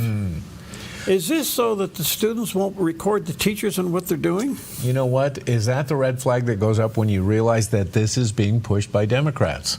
Because we've seen a number of in-classroom videos of the indoctrination that goes on by progressive teachers, and sometimes it's even beyond. I saw a teacher actually attack a young guy. He had a MAGA cap on, and she would not go on with her lesson unless he removed the cap or got out of the classroom. And he refused. He said, I have a right to do this. I pay my tuition. I get to, he was actually in a JC. Yeah, JC. And she attacked him.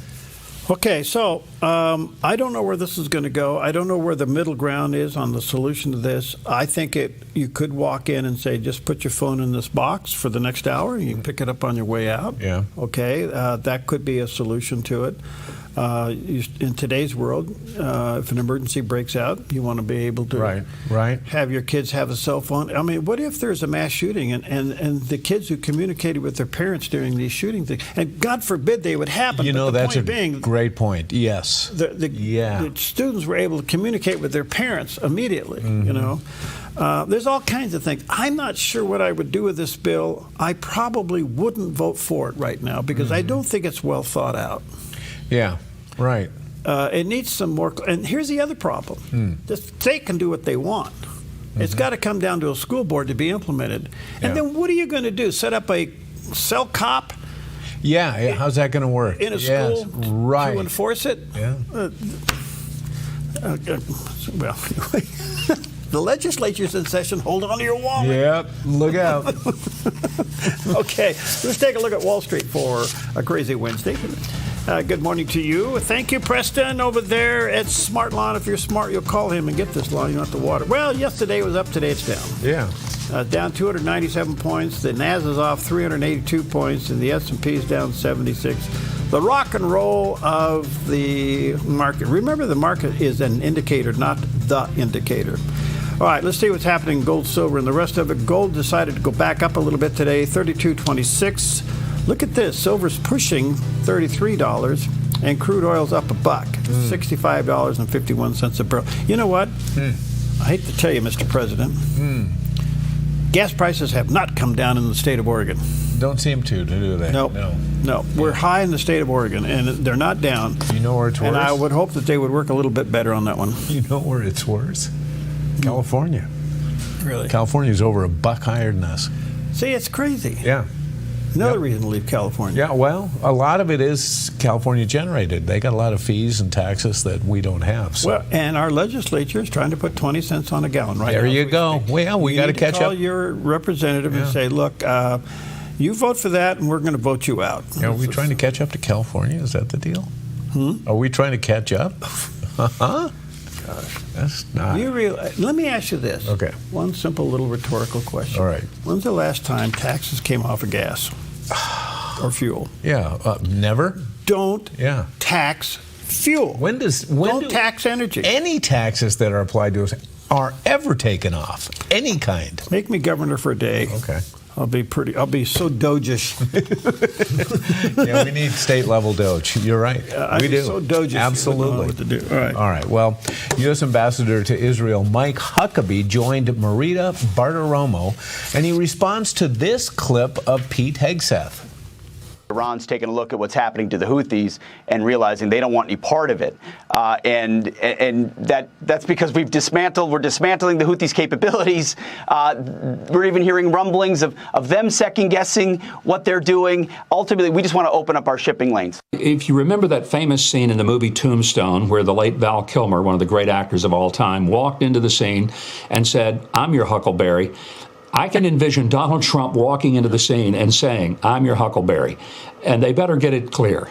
This is a president who means business. This is not a president who just has empty words that he never carries out.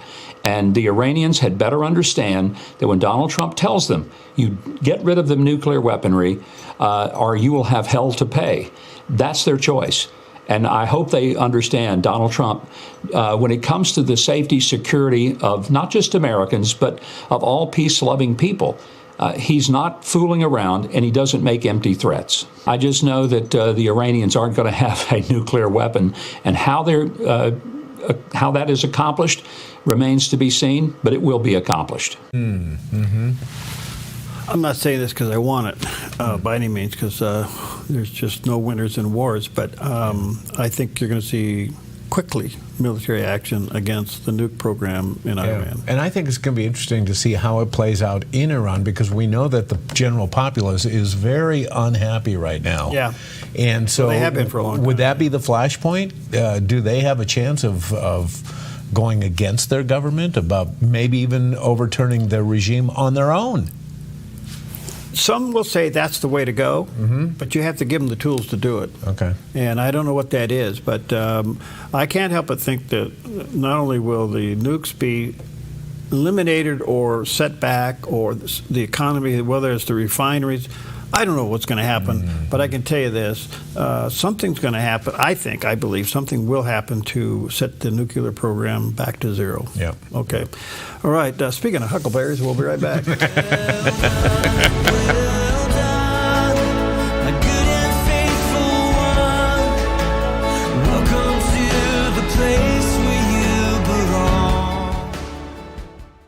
Your yard is where life happens, but it can be muddy and hard to maintain. Enjoy a maintenance-free artificial turf lawn all year round with Smart Lawn LLC. No mowing, no fertilizing, no watering. Our synthetic grass is beautiful and resilient. It's certified to be lead-free, and there's no need for pesticides. Safe for your children and pets. Smart Lawn LLC has all your artificial turf and putting green areas covered beautifully. 541-941-3538.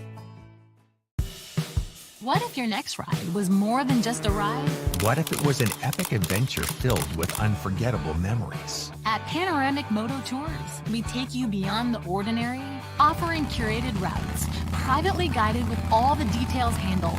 Our passion is to share the joy of riding incredible roads, exploring new sights and towns, and connecting with others and sharing our stories. Sound good to you? What are you waiting for? Let's create your custom tour, or join us on one of our upcoming tours. The Lost Coast and Trinity Alps, May 16th through the 19th, or the Oregon Coast and Cascades Tour, June 22nd through the 26th.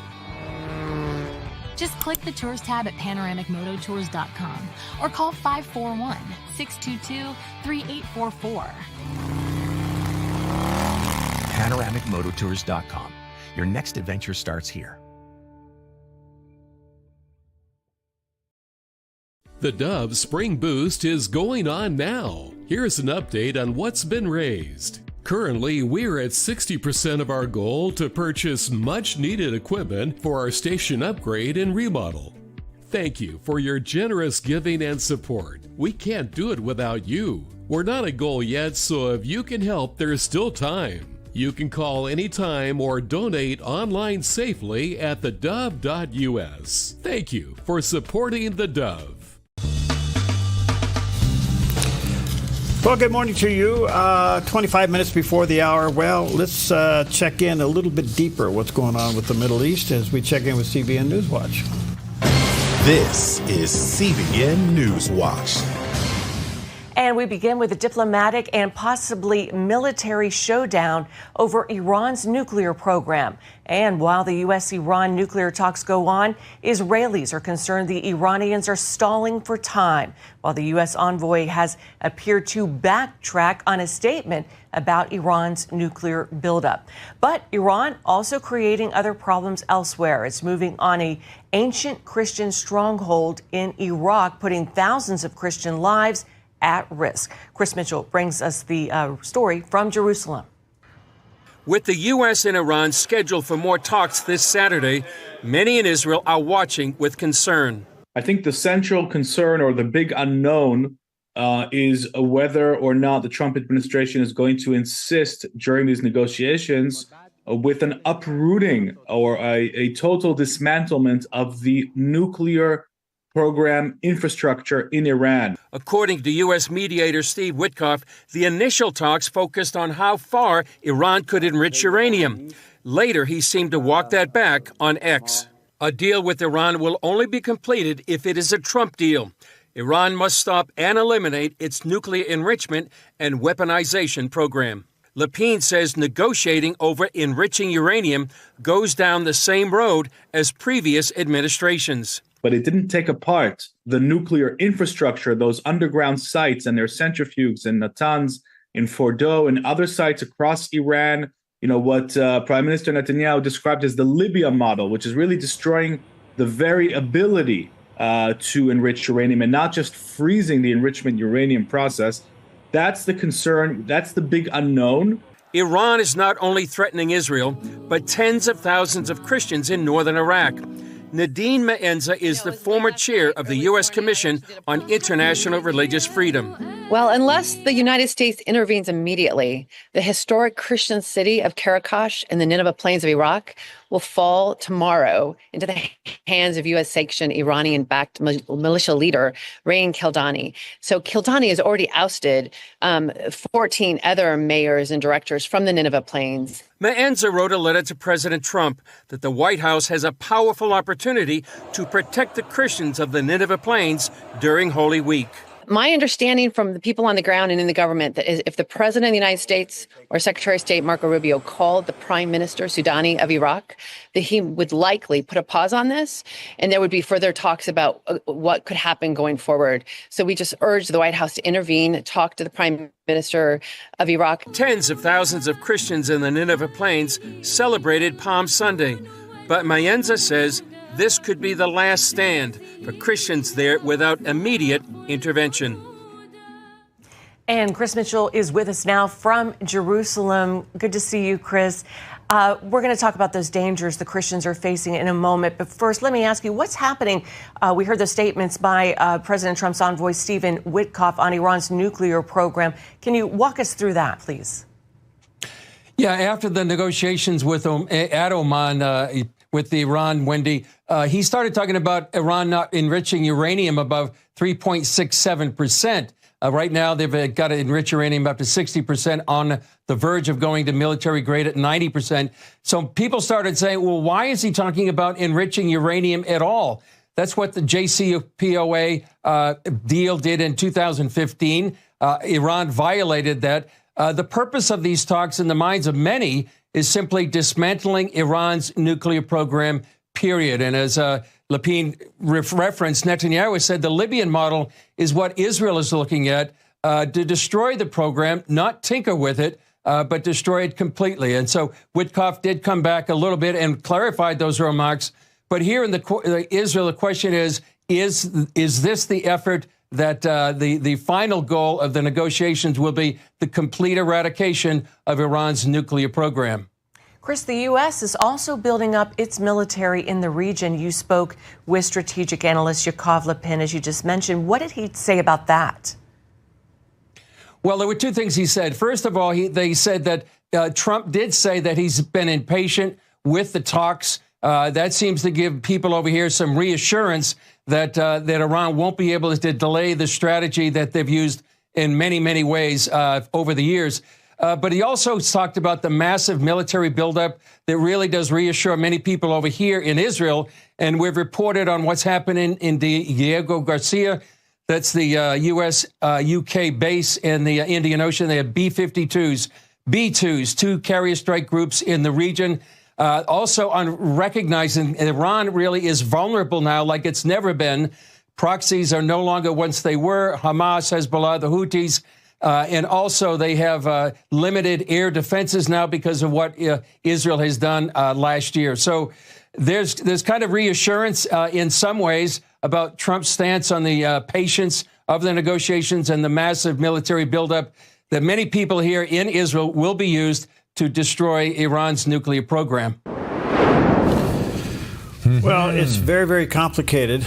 We'll see. Us lay people sitting over here doing, armchair diplomacy. Yeah.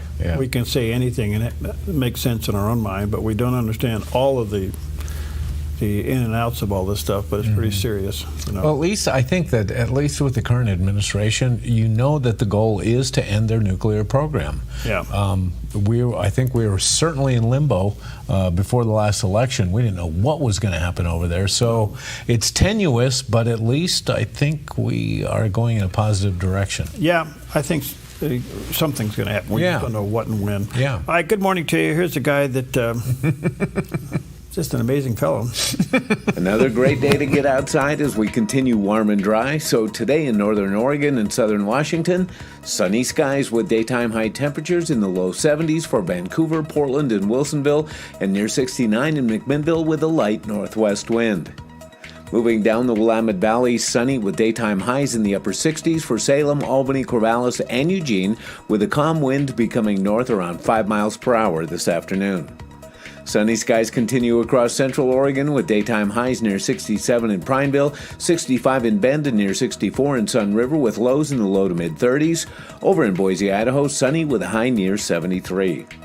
Partly to mostly sunny and breezy along the Oregon coast with daytime highs near 61 in Coos Bay and upper 50s for Port Orford and Brookings. In Crescent City, patchy fog, then sunny, windy, and near 63. In southern Oregon, sunny with high temperatures in the low to mid-70s for Grants Pass, Medford, and Ashland with Rogue Valley lows in the low 40s. In Klamath Falls, sunny with a high near 76 and a light northwest wind. Moving into northern California with sunny skies and daytime highs in the mid to upper 70s for Wairika, Redding, and Chico with a light south wind. In Sacramento, sunny with a high in the low 70s. In the Bay Area, early patchy fog, then partly sunny near 63 in Santa Rosa. Partly sunny in Napa with a high near 66. In San Francisco, partly sunny near 63. And today in San Jose, early patchy fog, then mostly sunny with a high near 70. It's a look at your Wednesday weather on the Dove. All right, happy Wednesday. Beautiful shot of southern Oregon. We call that home. Other people call it the Rogue Valley. Okay. Hey, do you remember the good old days when you turned in the nightly news and you figured what you were getting was the news? Yeah. Yeah, imagine what a concept. Well, it was on this day in history that perhaps the most trusted newsman ever became the anchor of the CBS Evening News. On April 16, 1962, the quiet hum of a newsroom shifted as Walter Cronkite took his seat at the anchor desk of the CBS Evening News for the first time. Calm, composed, and with a voice that seemed carved from the very bedrock of truth, Cronkite opened the broadcast with a steady gaze and these simple words, "Good evening, I'm Walter Cronkite," and America leaned in. In the years that followed, he became more than a broadcaster, he became the nation's conscience. From the moon landing to Vietnam to the Kennedy assassination and Watergate, his delivery was steady, his tone reassuring. When Cronkite spoke, America listened and believed. For nearly 2 decades, his signature sign-off, "And that's the way it is," was more than a catchphrase, it was a promise of truth in an age of turmoil. By the time he stepped down, he wasn't just the face of the news, he was the most trusted man in America. And that, indeed, was the way it was. Yeah. And then it went south, because remember who followed up Walter Cronkite? Dan Rather. Really? Yeah. Boy, did it ever. Oh, did it go south or what? Well, look at CBS News today, 60 Minutes, and the trouble they're having. Oh, yeah. They might be paying some money coming up. $20 billion. With a $20 B? billion. American dollars, by the way. Those aren't pesos. Wow, things have changed. All right. Franklin Graham, of course, we have high regard for him, and talks about a new production that deals with Easter, and Easter from the ashes. And here he talks about it. Well, when I was in California, we were filming this. So many people who went through the fire talked about it being like going through the flames of hell. And so I thought, that's the focus of my Easter message this year. I'm going to focus on hell. Jesus preached on hell. God warns us about hell. So I thought I'd just take this opportunity and just use this to remind people that hell is a real place. Heaven is real, but hell is real. And the only way that we can make it to heaven is by confessing our sins and believing on the name of the Lord Jesus Christ and asking him to come in to be the Lord of our lives. There is no other way. So this program is a focus on that, and I've got Michael W. Smith with me, and Charity Gale. What a wonderful young lady. And I think she wrote a song, and she plays, or she performs in this special. Thank you, Jesus, for the blood. And it's a new song on the blood of Jesus Christ. You don't hear many songs on the blood. And she sings it with power and conviction. And I'm just so proud of this young lady and her husband and family. They're great people. And so I hope people will watch. I think it's going to be on your all's program. I think it's at 1, 4, and 10. I believe on Easter. So I hope you'll have people watching will have a chance to look at it. The fact that Jesus is alive. He rose from the dead. He's not in the grave. He's alive. And he'll come into your heart if you ask him. Mm-hmm. All right, so it's called Easter from the Ashes. Look for it online. All right, we'll take a quick break. We'll be right back.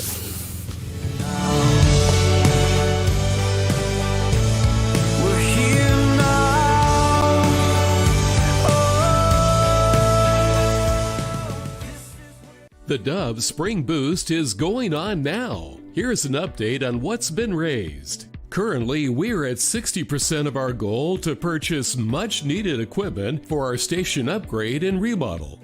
Thank you for your generous giving and support. We can't do it without you. We're not at goal yet, so if you can help, there's still time. You can call anytime or donate online safely at theDove.us. Thank you for supporting the Dove.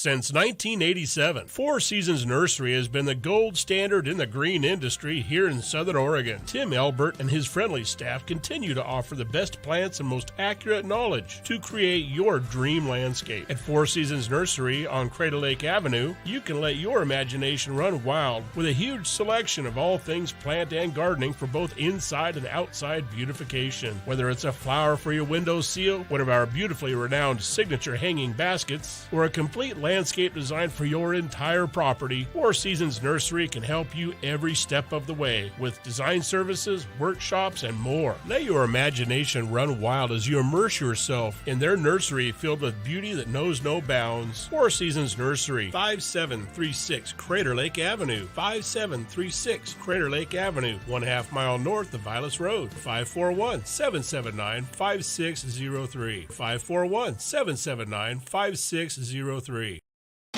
This week on The John Ankerberg Show, imagine never knowing the gift of love, joy, peace, and hope found in God's Word. For many, that's reality. They long to read it, but can't. For example, over the years, we've been working with Bible translators, but when they get done with the translation, the majority of the people can't read it. They're non-literate. So how can we help them? Join me for The John Ankerberg Show weekdays at 4 o'clock right here on the Dove TV. It'll be encouraging and informative. Welcome back. Are prices really going down? I don't know. Are they? Well, some things are. Okay. In Oregon on the West Coast, gas is still high. Coal's a big part of the equation. Okay. So Michael Watley's the new chairman of the RNC. He weighs in talking about that and other things coming down. Well, look, this is the energy president. President Trump, since 2015, when he first announced that he was going to run for president, has said that he is going to unleash American energy, and we are going to have an era of energy dominance. We saw it during his first term. We are seeing it already play itself out right now. We need baseline. We need affordable, reliable electricity. Coal has long been an important part of that mix, as has nuclear, as is natural gas. The president is going to do what he can to bring down energy prices and make sure that all of our industries have the electricity that we need. This is a fundamental step towards it, and it really continues his mission to make sure that we have energy dominance here in America. What we're going to see right now is the fact that grocery prices have already started to come down significantly. Egg prices have been cut in more than half. We are already seeing gasoline prices that are coming down. Oil futures are already down to $60. We're going to see that with relief at the pump already. Those are two huge fundamentals. We need to make sure that we're bringing inflation down. And when all of those prices come down, that's going to be the net positive impact the president's talking about. When this economy ticks up, then we're going to see that affect the outcome of the elections. And we are in a very strong position to be able to move forward in the midterms as long as Congress gets its work done and we get these Trump tax cuts extended and we get the rest of the president's agenda implemented through Congress, because we know he's going to deliver every single day on behalf of the American people. Well, that seems to be the agenda. I mean, they're already thinking midterm, and rightfully so. The Democrats are raising a lot of money right now. The Republicans will retain control, I believe, over one thing, cost of energy. Okay. It's not come down, at least here in the West Coast. Now, other parts of the country, it's way down. Yeah. Don't get me wrong. But out here on the West Coast, it's still pretty high. But overall, if they can get the price of energy down between now and, say, the end of the year, the midterms should be pretty favorable for the Republicans. And it's weird too how gas prices are fluctuating. I saw a little texting going on social media.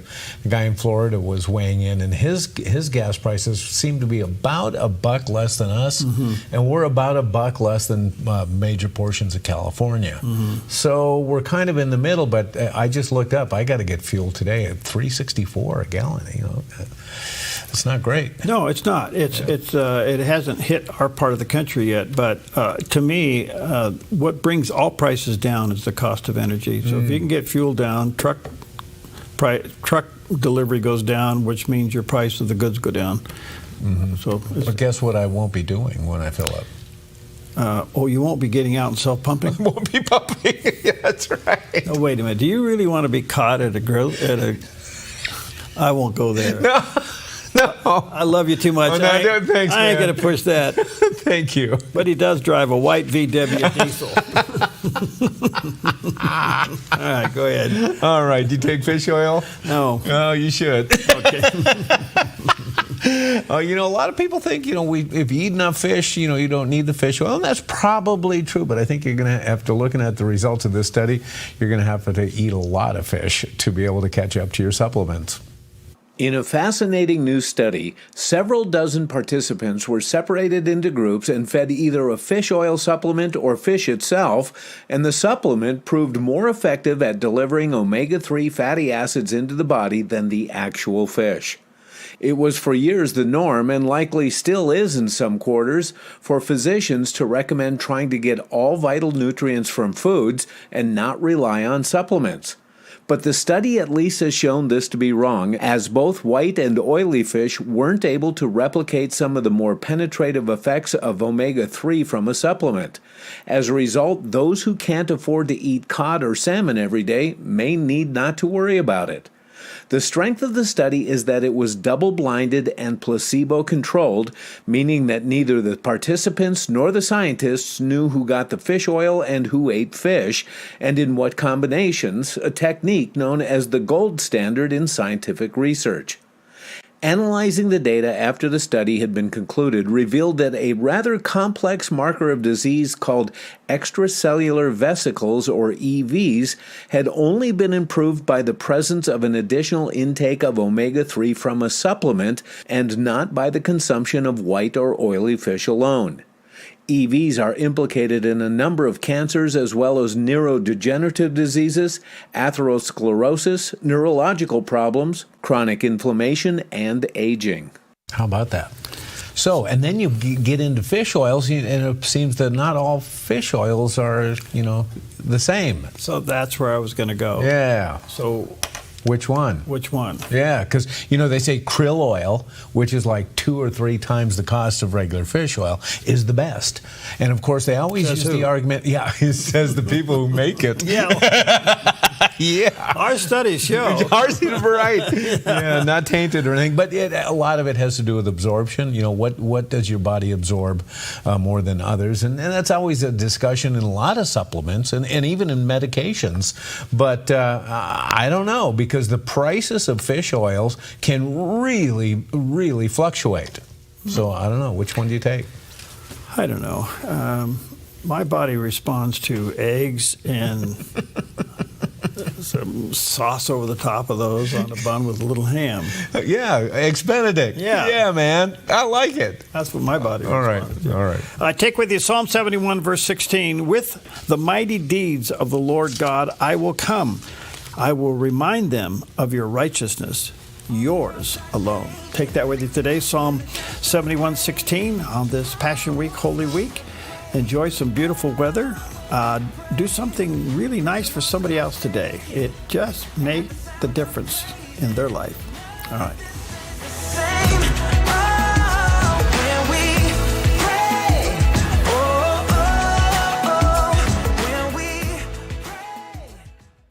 The Dove Spring Boost is going on now. Here's an update on what's been raised. Currently, we're at 60% of our goal to purchase much-needed equipment for our station upgrade and remodel. Thank you for your generous giving and support. We can't do it without you. We're not at goal yet, so if you can help, there's still time. You can call anytime or donate online safely at theDove.us. Thank you for supporting the Dove.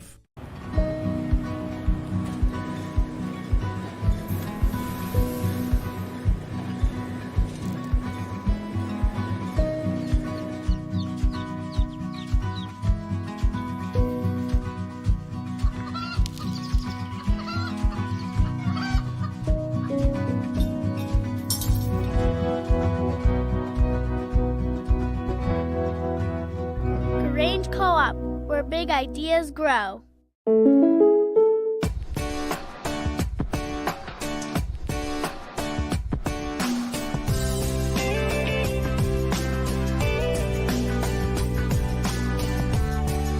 Combining your home and auto insurance could save you time and money. And who doesn't like that? Want surprisingly great rates on auto, home, and life? Now's the time to call State Farm agent Rory Wold in Medford. Like a good neighbor, State Farm is there.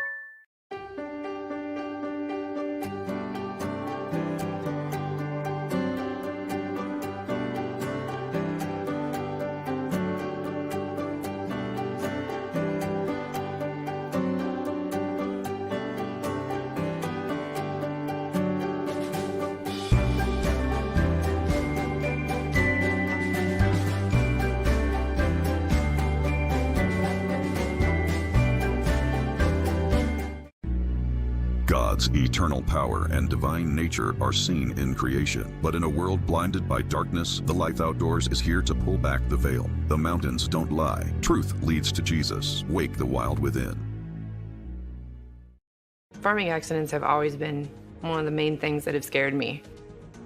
Miss Kelly, this is Nolan. Matt's had an accident. He's hurt. He's really hurt. A sudden stop and being thrown through a windshield, bounced off a steering wheel, slammed onto the pavement.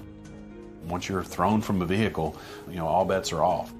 My grandmother always taught me, if you can't pray for yourself, then get others to pray for you. Watch the 700 Club Wednesday morning at 11 on the Dove TV.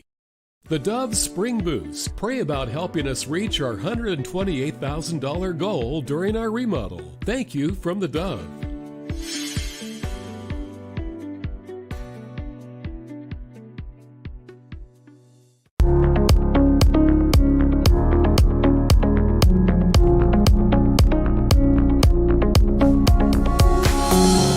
Welcome to Focus Today. I'm your host, Perry Atkinson. And of course, DEI is still very much in the news these days, and it's an amazing topic. And I can tell you this, personally been very concerned about it, and in many, many ways. I am so honored today to have back with us Dr. Stanley Ridgley. He's the clinical full professor of strategic management at Drexel University. He's the author of numerous books, including Brutal Minds, The Dark World of Left-Wing Brainwashing in Our Universities. His latest book is called DEI Exposed, and how the biggest con of the century almost toppled higher education. He has a doctorate and master's degree in international relations and security from Duke University. He's a Russian language linguist and a former military intelligence officer. And by the way, there's a picture of the book DEI Exposed, and the other book, Brutal Minds, is also his website, brutalminds.com, and that is his website. So, Dr. Ridgley, good to see you again. How are you, friend? I'm doing great, Barry. It's great to be here. I enjoyed our last get-together, and I'm looking forward to our chat today. Thank you, thank you. Well, DEI, gosh, I could go off on it, but you're the pro. What's happening with some of these universities trying to hold to it? What do you think is the ultimate for them?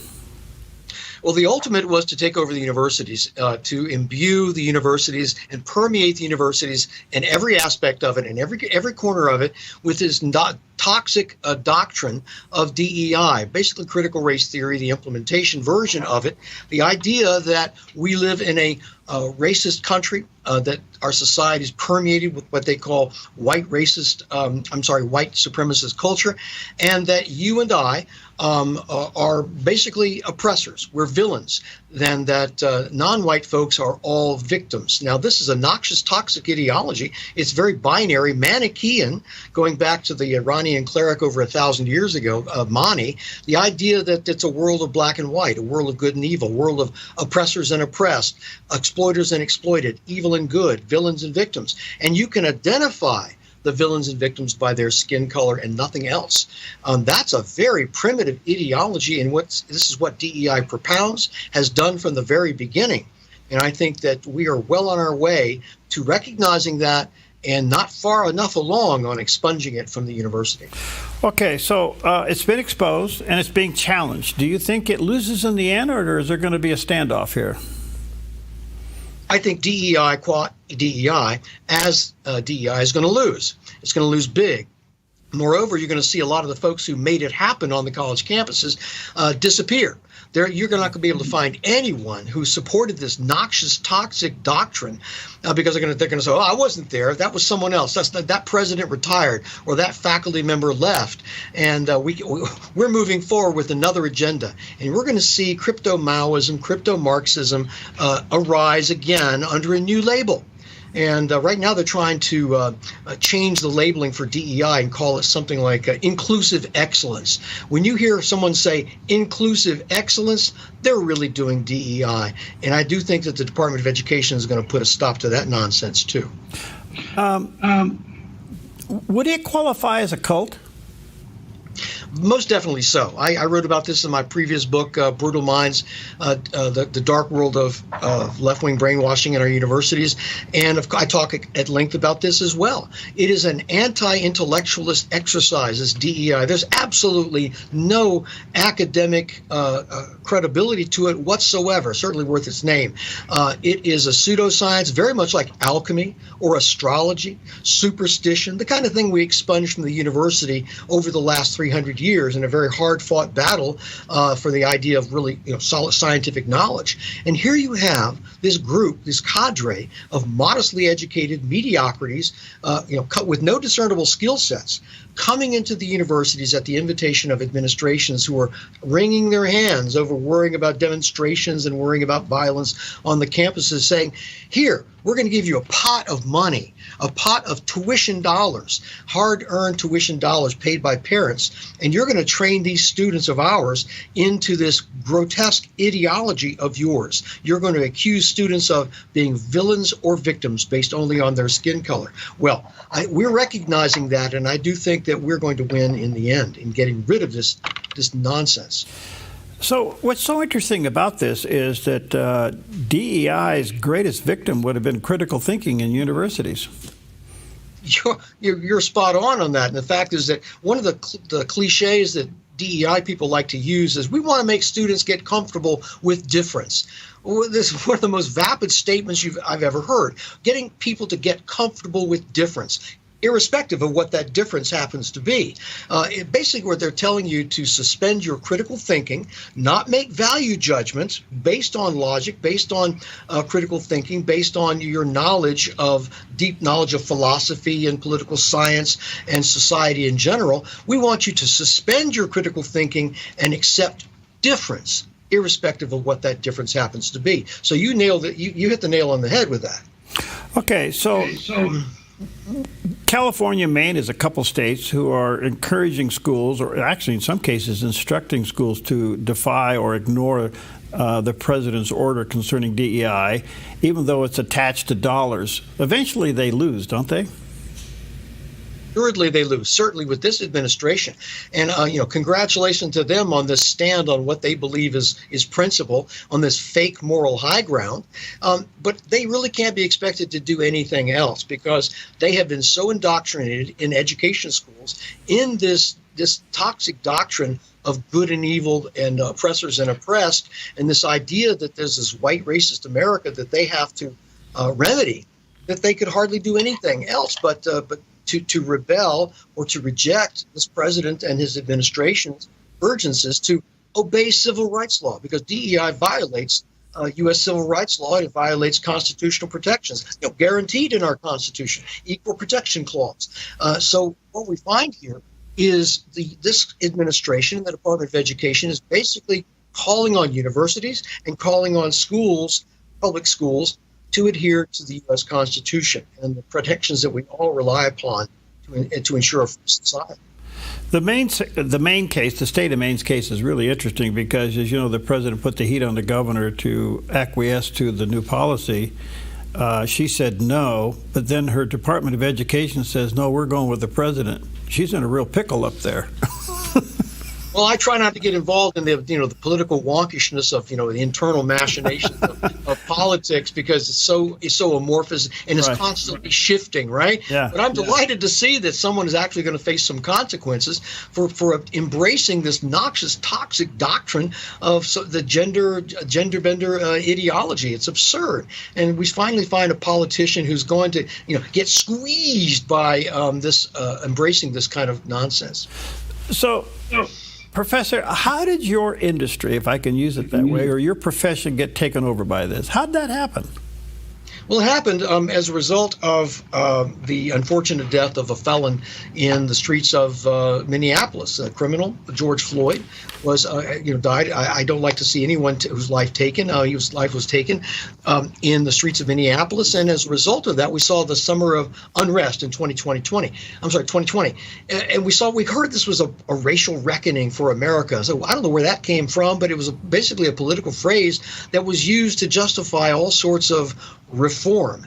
And we find universities as far away as Duke and Chicago and Berkeley, and as far as Maine and down in Alabama, suddenly universities are stepping up and saying, well, we're part of the problem.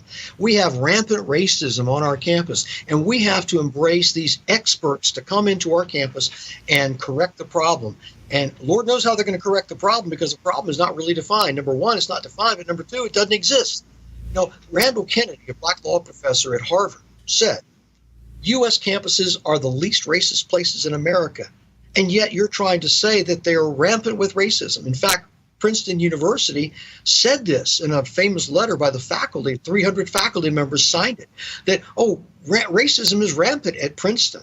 Well, Connor Friedersdorf of The Atlantic actually did the most logical thing in the world. He contacted all 300 signatories of that letter at Princeton to say, well, hey, if racism is rampant at Princeton, can you give me an example of rampant racism, an instance of it in the last 15 years?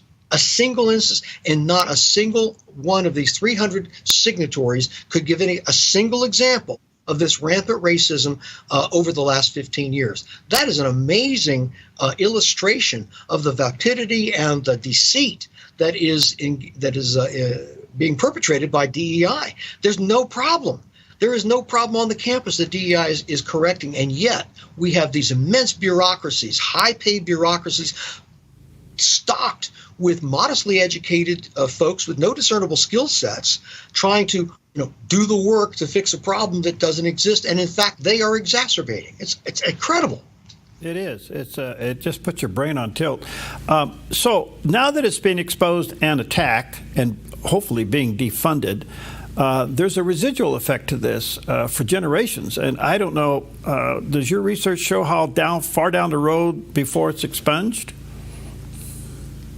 I can prognosticate till the cows come home, but my prognostications are about as valuable as anyone else's.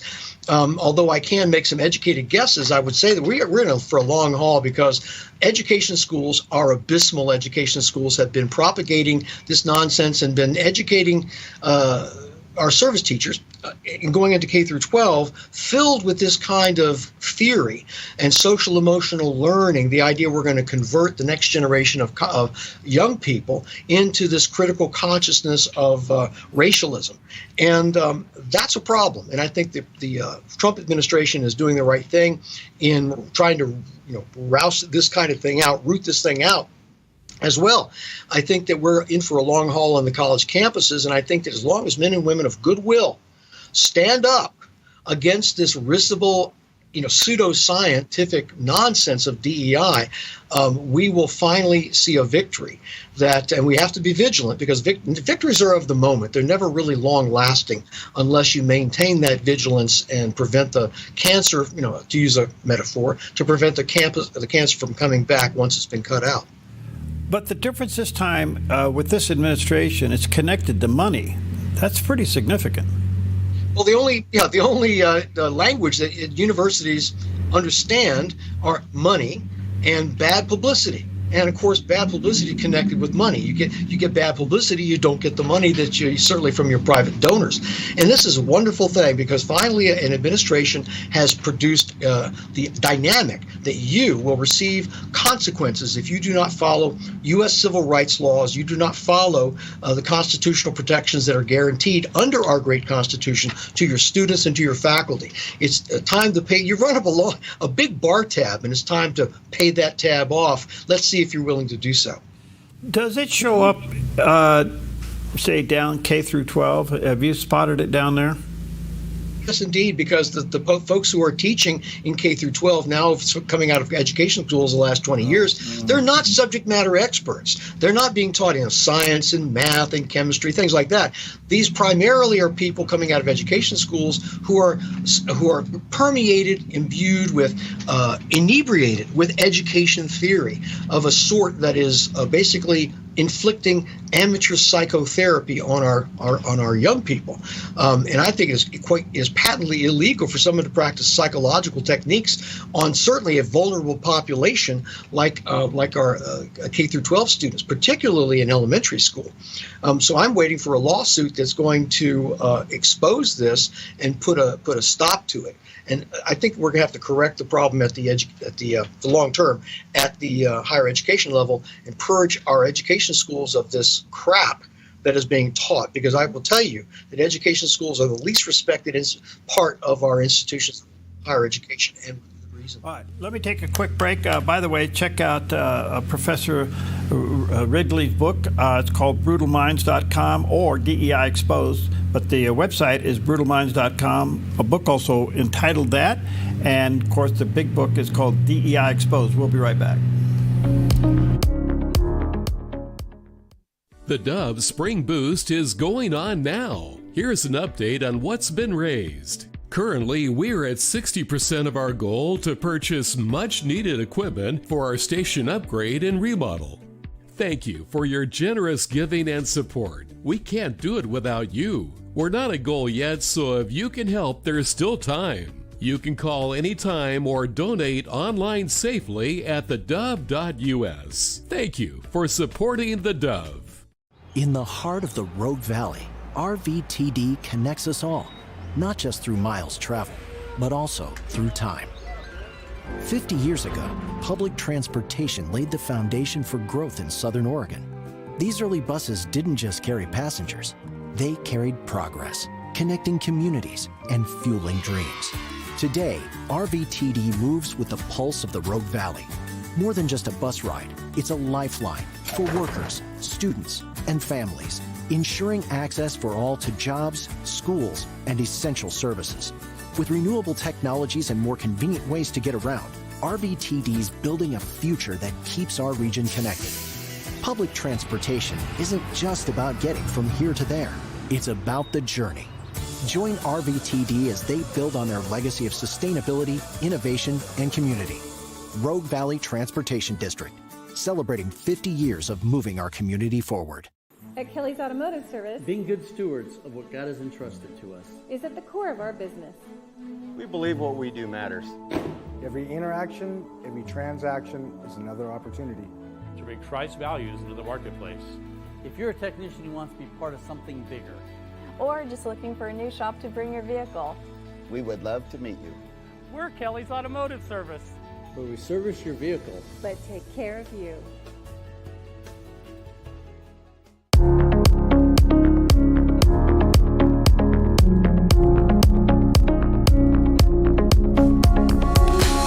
Okay, welcome back. So honored to have back with us today Dr. Stanley Wrigley. He's a clinical full professor there of the strategic management at Drexel University, the author of a couple of fascinating books, Brutal Minds, The Dark World of Left-Wing Brainwashing in Our Universities, and his latest book called DEI Exposed, and how the biggest con of the century almost toppled higher education.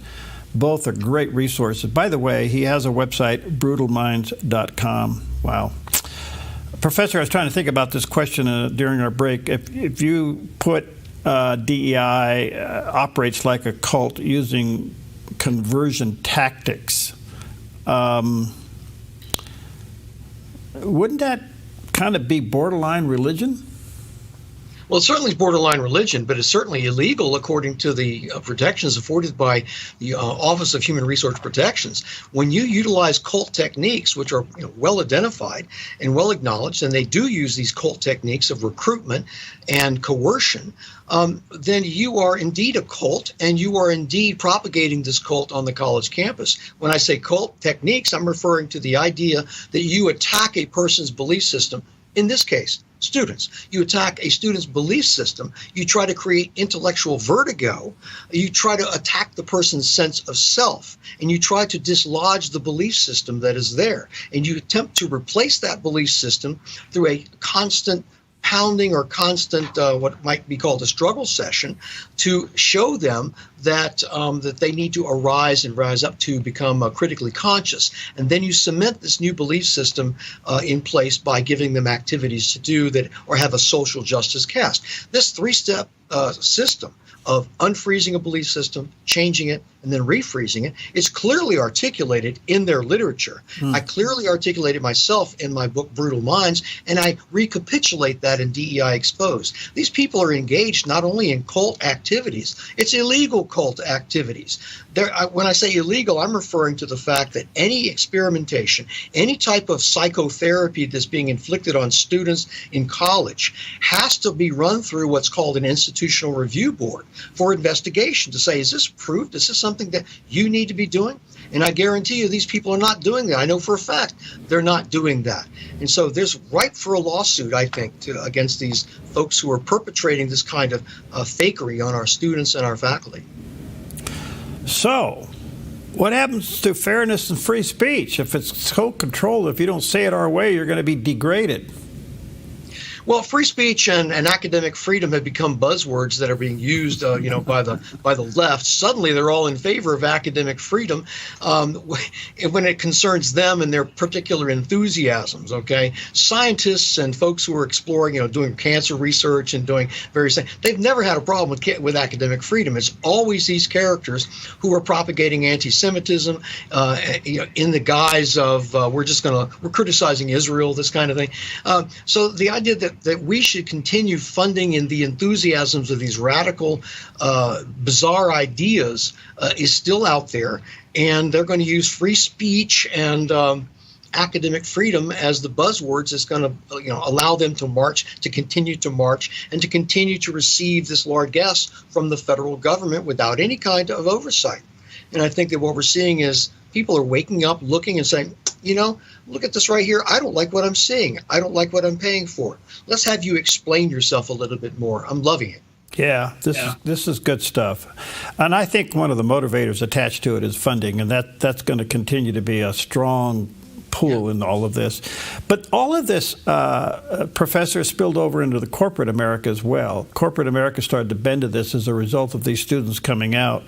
And corporate America now, Bud Light being probably one of the classic ones, loses all this business. Do you think corporate America is going to disengage from DEI?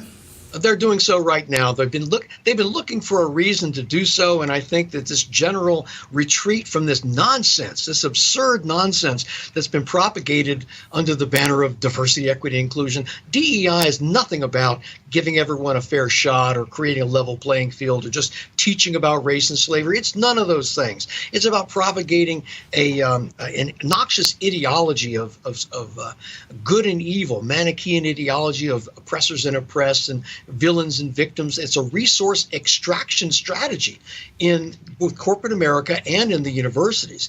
I'm going to call myself a villain, and a victim, and you're going to be the villain, and I'm going to get you to pay me in reparations. Mm-hmm. This is called a virtuous victimhood strategy in psychology. In corporate America, it's very much like Jesse Jackson's back in the 80s and 90s, who pioneered this sort of thing. It's called a protection racket. Jesse Jackson would say, hey, that's a nice corporation you have there. Be ashamed if something happened to it. Why don't you give me a donation and we'll make sure that doesn't happen? That was his shakedown line that he used, and DEI is no different. That's a nice university you've got there. Be ashamed if demonstrations, came to your campus and you were accused of being racist. We don't want that to happen. We can ensure that that won't happen. You hire us as diversity officers, and we'll make sure that that doesn't happen. That's what's going on here. Yeah, another term that I've heard on that, what you've talked about there, is the victim, villain, savior cycle. They blame you for what they're doing and then turn around and be the savior to your problems. Exactly, and at a pretty penny, right? Yeah. Let me ask you this. With DEI being defunded and affirmative action being ruled against, are the universities really waking up now? Well, the Supreme Court's ruling, Students for Fair Admissions versus Harvard and UNC back 2 years ago, that ruled racially based admissions illegal. That basically was what a lot of people think DEI is. And that was ruled illegal. You can't discriminate based on race. It's illegal to do that with regard to admissions and regard to funding sources in the university. That's been illegal for 2 years now. Actually, it was illegal before that, and certainly established that. And I think that this is the misnomer that people have, the misconception they have about DEI. That was already ruled illegal. What we're talking about now is the idea that these DEI folks are going to come on the campuses and perpetuate a worldview that is so bizarre, so detached from reality that people are finally waking up to it. And I think that affirmative action, whatever you think of it as kind of a moral issue, so what ought to happen, it's certainly in violation of our laws. And if you don't like that, maybe you need to work to change the law so that affirmative action continue full flower. But until you do so, you're going to have to obey U.S. civil rights laws. And if you receive federal funding, well, and you don't obey civil rights laws, we're going to take that funding away. It's a very consequential type of thing. It's a cause and effect that most people can understand and agree with, I think. I really hope through all of this, and I want to commend you for your stand. I realize you're a loner in so many ways in your profession, but on the other hand, to return credibility to the profession of education and what we need there, and start graduating students that really know what they're doing besides propagating an agenda. It's a refreshing thing, but it's long overdue. Well, I do think it's long overdue, and I was talking to someone the other day about how these folks who propound DEI have a kind of a messianic complex. It's a cult-like messianic complex. They think that they are privy to hidden knowledge and that you just don't understand what they're trying to achieve with this. Well, this goes all the way back to Plato. This is nothing new. They think this is some sort of hidden knowledge that they have. Plato said this, 2,000 years ago. He said, that you enter the man who enters is in a cave who understands only the shadows on the wall. He emerges from the cave. He sees the reality out there, and this is how they view themselves, the DEI people, that they see reality the way it really is, when actually what they're endorsing is a skewed view, a worldview that doesn't really exist anywhere else except in their own minds, and they're discounting your experiences, my experiences, as a product of our false consciousness. We simply don't understand. And when we finally do understand, well, we'll agree with them. And that's the dynamic that's at work right now. And I don't think it's going to last much longer. Good for you. Thank you for your time, Professor. I value it greatly. Thank you for your work. Man, you're just a frontline warrior there. Hang in there, buddy. Thanks a lot. I appreciate it. Oh, gunfire. I'm sorry. Thanks so much. I appreciate it, Perry. All right. See you later. Bye-bye now.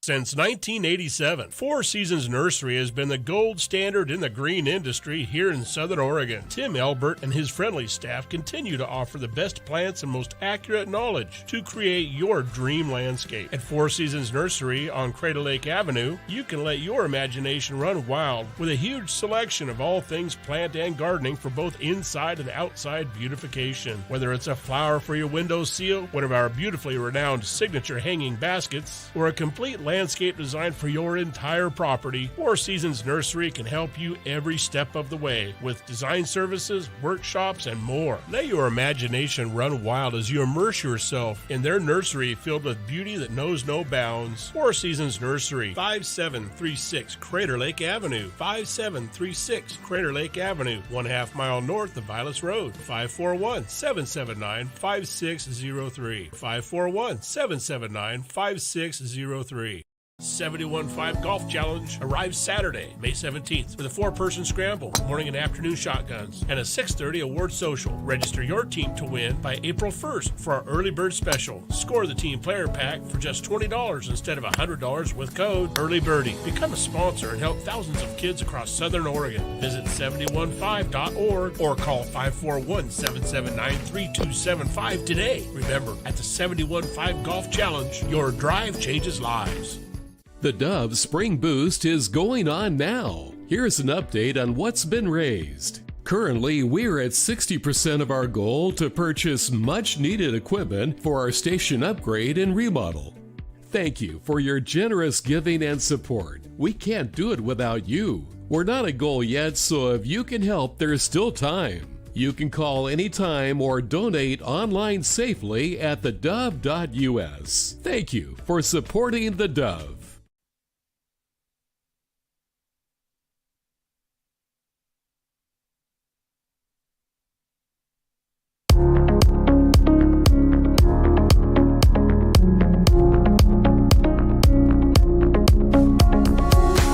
All right, welcome back, and so honored to have with us Pastor Rick Boyer with us today. He's Pastor Emeritus of Trail Christian Fellowship here in Southern Oregon, and he's Chairman of the Theological Department at the Pacific Bible College, and just an old friend and buddy.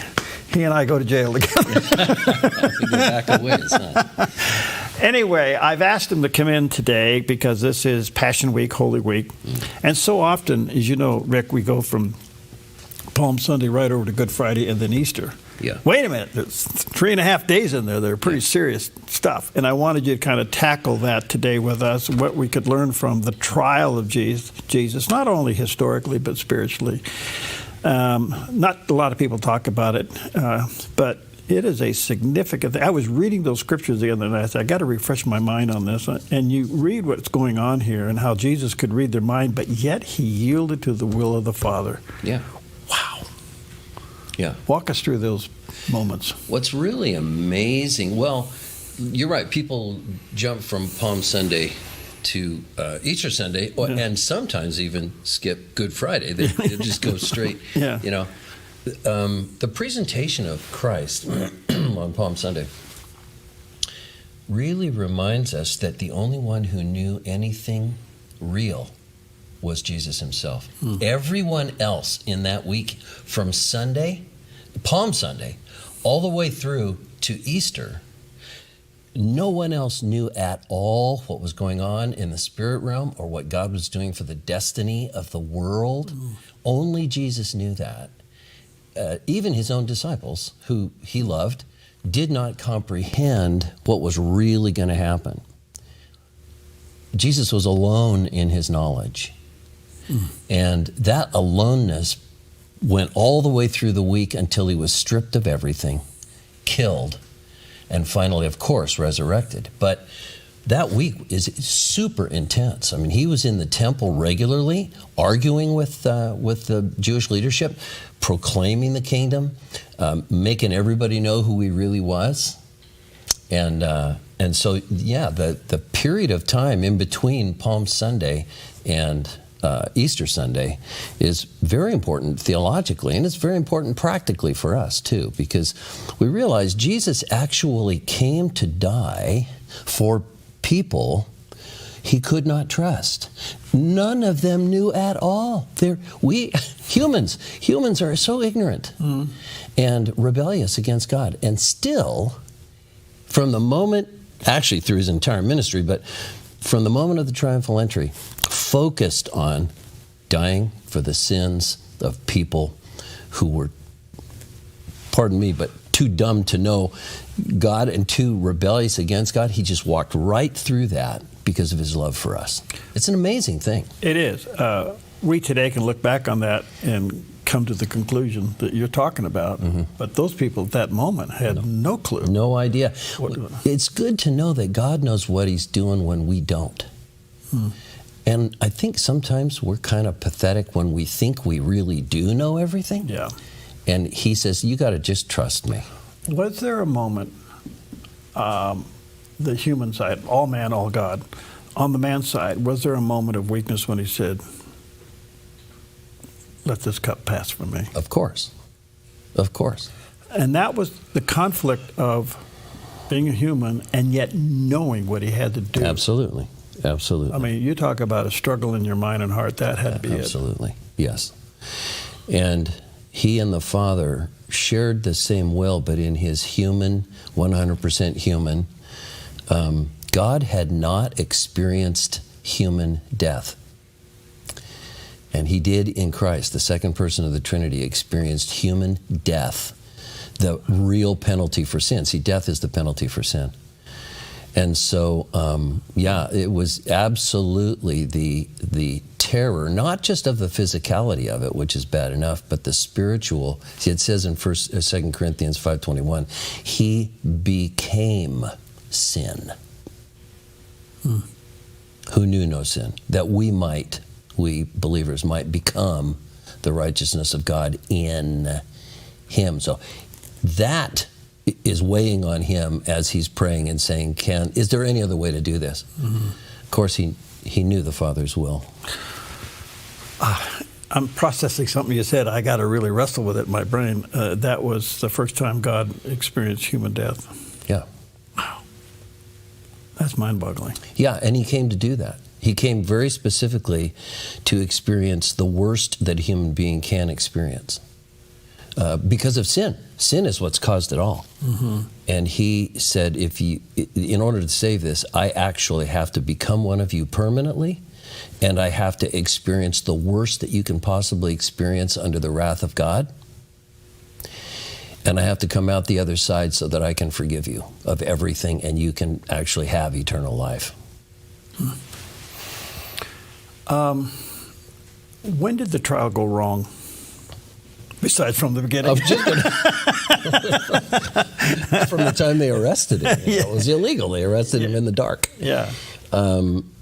Well, it depends. There's two sets of 3 trials each. There's the 3 religious ones and the 3 civil ones. So each one had its own hypocrisies and its own illegalities, and it was a kangaroo court. Some way the judicial system was breaking down right in front of them, but they kept passing it on. They kept pushing. Oh, yeah, totally. Well, the judicial system was a wreck anyway. Yeah. And the religious judicial system was a wreck, and the Roman judicial system was also a wreck. And that's why it's amazing that the Lord navigated it.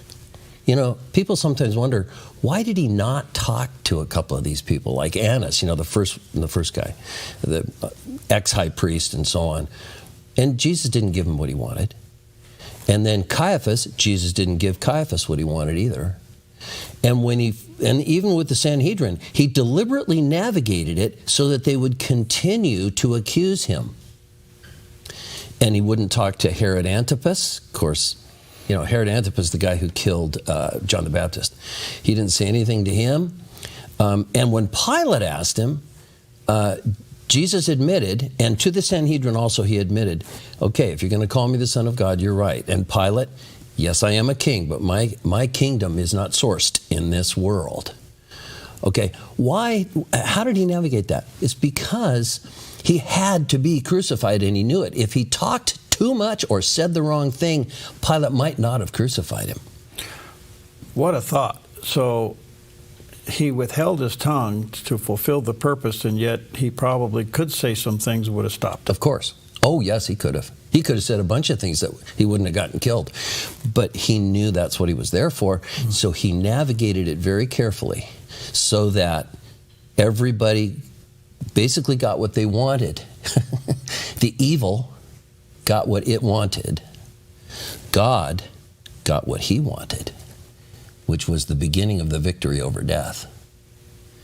And all because the Lord Jesus navigated all of these trials. They were kangaroo courts. It was ridiculous.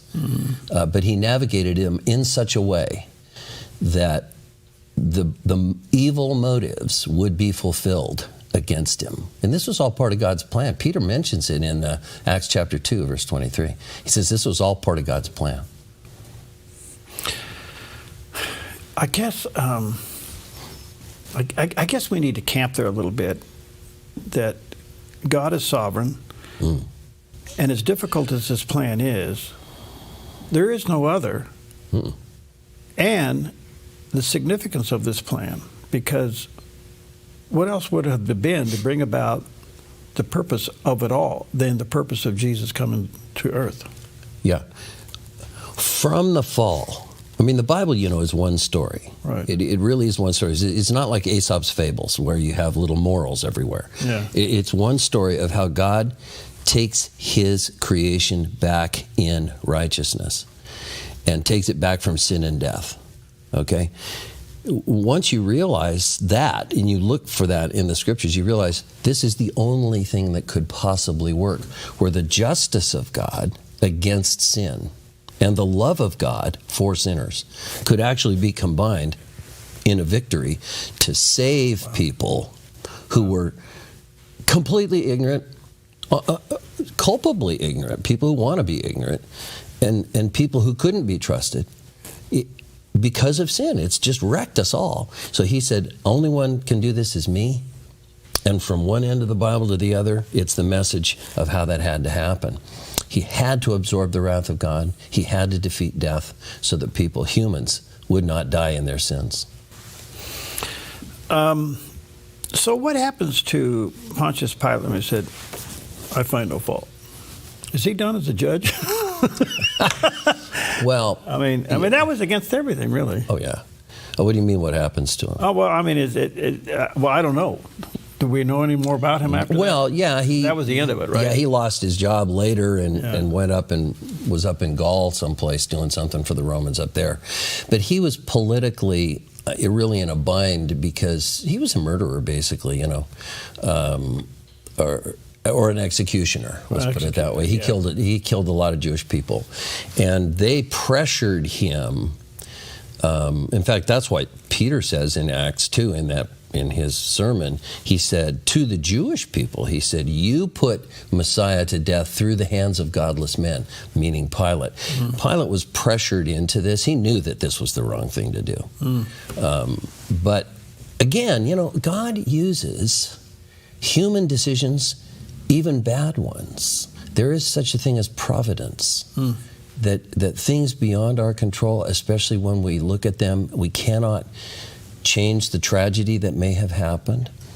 What we have to do is fall back on the idea that the Lord actually knows the details. He knows exactly what he's doing. And if he could not use the wreckage of humans, he would have nothing to work with.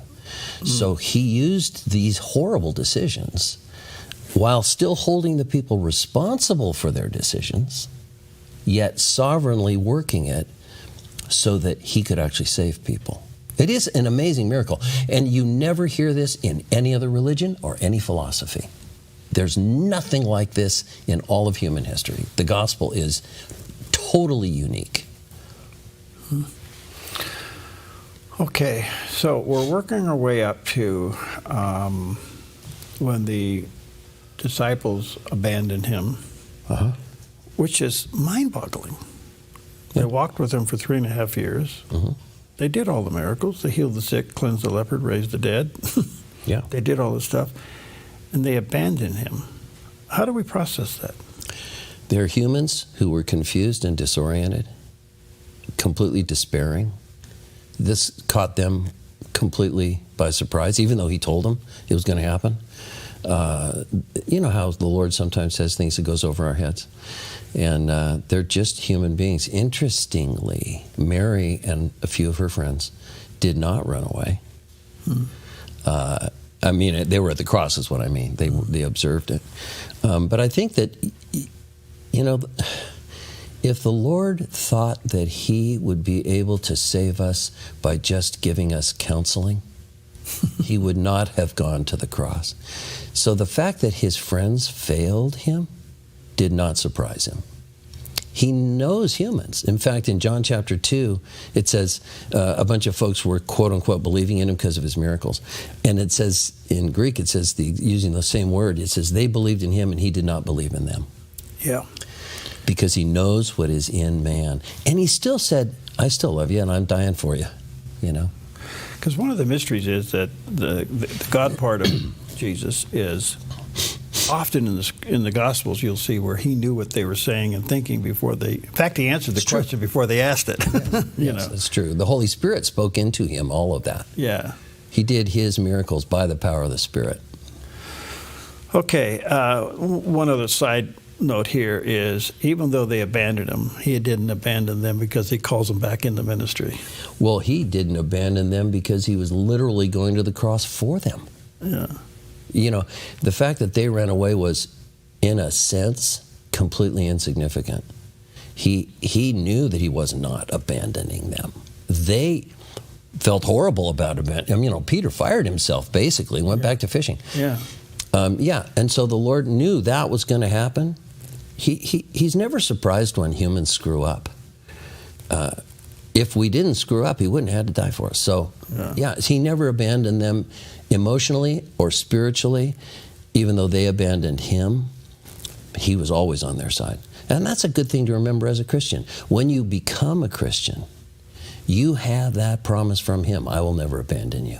Yeah, even if you mess up. Especially when you mess up. Yeah. That's not a license to continue messing up. No, of course not.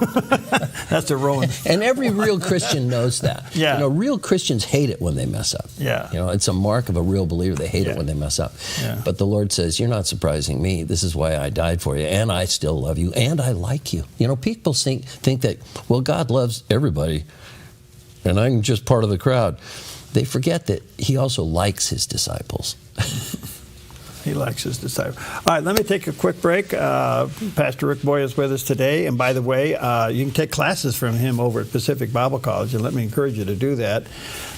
You're teaching. What are you teaching? I'm teaching theology right now. It's almost the end of the term, but I'm going to do a crash course in Romans. Romans in a week, all day, every day for 5 days in July 14 to 18. And it's a credit course, so students will do their reading before the class time. But it's all day, every day for 5 days, Romans in a week. I may want to take that. When? You should. When? It's July 14 to 18 from 9 to 5 every day. And we hang out, we have lunch, we talk, we answer all kinds of questions. We go through the entire text of Romans. You could spend 5 days in Romans 1. Oh, of course. All right, we'll be right back. Spring is around the corner and summer is on its way. With fire danger biting at its heels, flammable blackberries and underbrush will grow like gangbusters and sprout fire danger in no time. A wise property owner knows the best time to take care of fire danger is to extinguish it before it gets started. GMV Forestry, LLC can help you protect your property with adequate fire brush clearing, to fireproof a zone around your precious property. With over 35 years' experience, GMV Forestry LLC has the knowledge, experience, and all the equipment you need to get the job done right, offering a wide variety of services like mulching, field mowing, snow removal, driveway clearing, ditch cleaning, gravel delivery and spreading, driveway sweeping, logging, and more. GMV Forestry LLC does it all, and they do it right. GMV Forestry LLC, the team you can trust. 541-660-6445. 541-660-6445.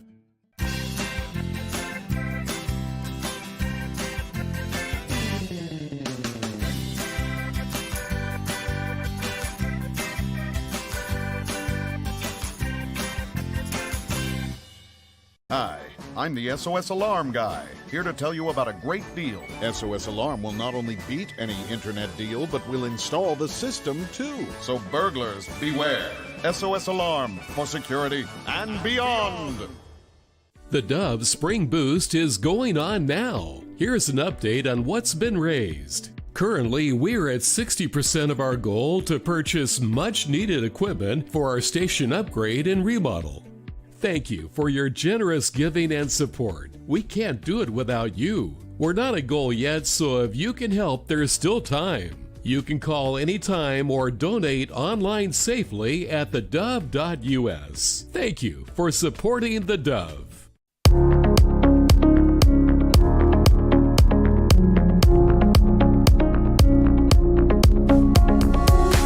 Okay, welcome back. So honored to have with us Pastor Rick Boya today. He's Pastor Emeritus of Trail Christian Fellowship here in Southern Oregon. He's also the chairman of the Theological Department of Pacific Bible College.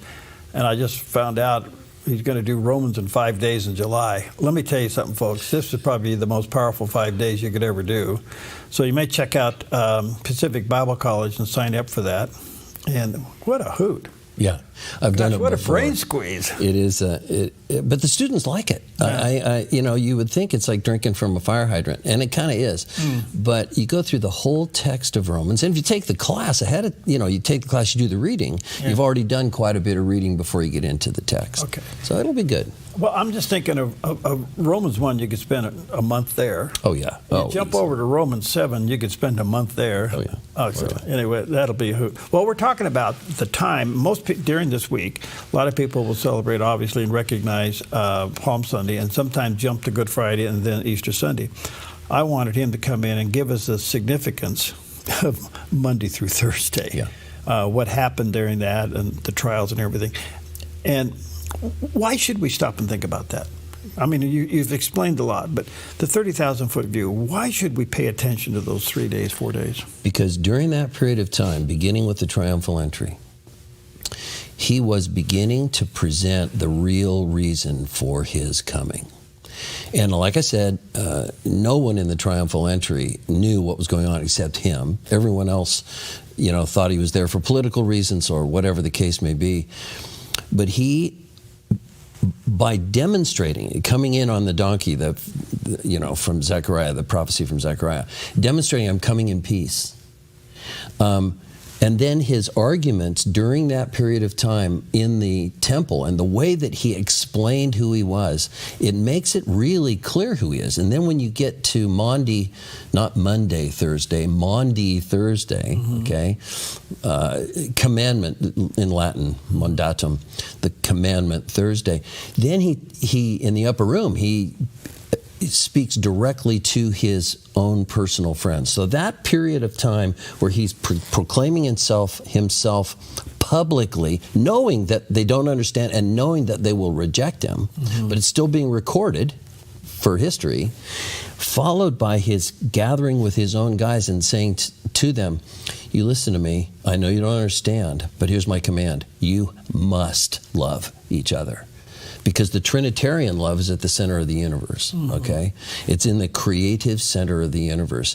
When the creation is restored, the entire universe will live in that Trinitarian love. So he gives them one drop of it and says, this is the new reality. You belong to me. I really am the Messiah, even though you don't comprehend it all. I've been explaining it for the last several days. Now you belong to me. You absolutely must love each other. And he knew that at the time, because they had been arguing that night about who was the greatest, right? He knew that this was going over their heads, but then after the resurrection, he opened their minds to understand the scriptures, so that then all the stuff that he had said during that week, all of a sudden comes into full dimension, you know? And so that's why when they were writing themselves, they were writing letters and so on, they knew they were conveying the truth that the Lord had taught them and then enlightened them with after the resurrection. But that period of time in between is really important from the standpoint of just building the pressure and explaining who he is, so then humanity rejects him completely. Both the Romans and the Jews reject him. So he comes very specifically to be rejected by all of humanity so that he can save anybody that comes to him. It's just mind-boggling. It is mind-boggling. It's such an amazing plan. And we have the benefit of looking back on it. So how do we, well, you're doing it, I guess, how would we really appreciate this? Because he ends up dying and forgiving at the same time. It's like the dying to forgive. In order to really propitiate the wrath of God, that means absorb the wrath of God and make it so that death didn't have any power anymore. He died in order to forgive. It wasn't just that he was forgiving people while he was dying. That's really true as well, of course. But he was dying in order to forgive them. So that his death he says of the soldiers, forgive them, Father, they don't know what they're doing, which is kind of true for all of humanity. But he knew he was going to pay so that they could be forgiven. He was dying in order to forgive. Okay, so, excuse me, let's jump over to Good Friday just for a moment. He's crucified. Let's go into Saturday when he's put in the tomb. Some say that that's when the Father abandoned him. What's your take? That's a speculation. Yeah. What happened between his saying, "It is finished," and his resurrection? The only hint we have about it is in 1 Peter 3, where it says he went in the Spirit and made proclamation to spirits now in prison who were disobedient during the time of Noah, okay? So we know he went to the abode of the dead, but we don't really know very much about that. My opinion and the traditional opinion is that he absorbed the wrath of God on the cross. That's why he said it is finished. Okay? If it's finished, then it's done. Okay. And so I don't agree with the ones who say, well, the wrath of God or the Father was still turning away from him while he was in the tomb. But all of that is speculation anyway. Okay. I think we need to take his word for it. Whatever he did was finished on the cross. Okay. So the mystery part of that is whatever Peter was recording there. Right. And I would assume that was the result of the Holy Spirit in his life. Peter? Yes. Of course. Yeah. So then he comes. Well, not only that, though, Perry. Remember, Jesus taught his friends for about 6 weeks as a resurrected Lord before the pouring out of the Spirit in Acts 2. He could have told Peter that stuff at that time.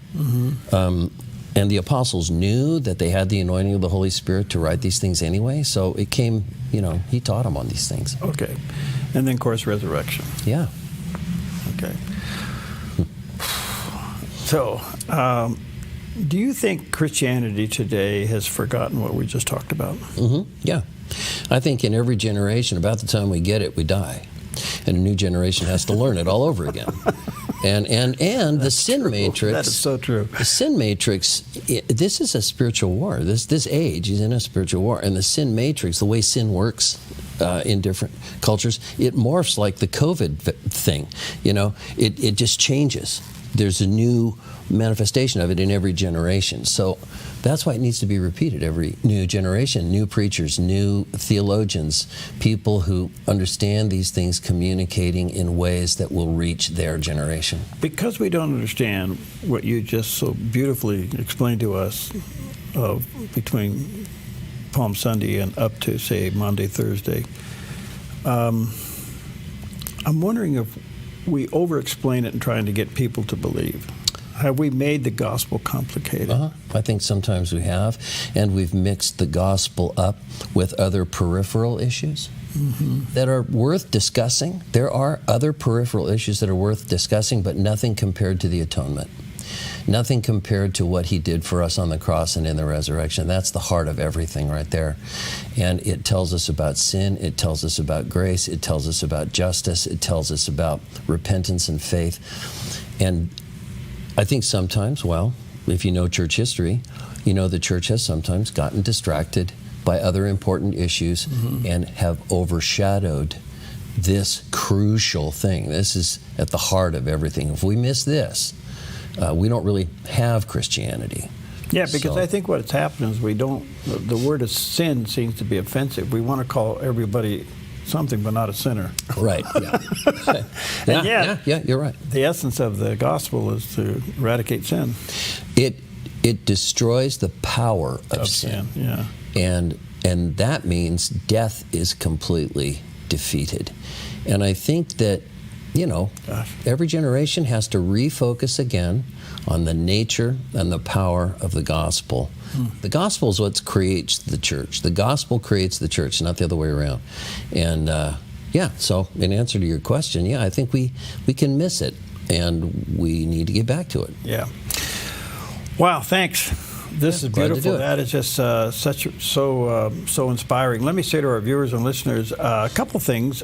You may want to check out Pacific Bible College, and Pastor Rick there is the chairman of the theological department.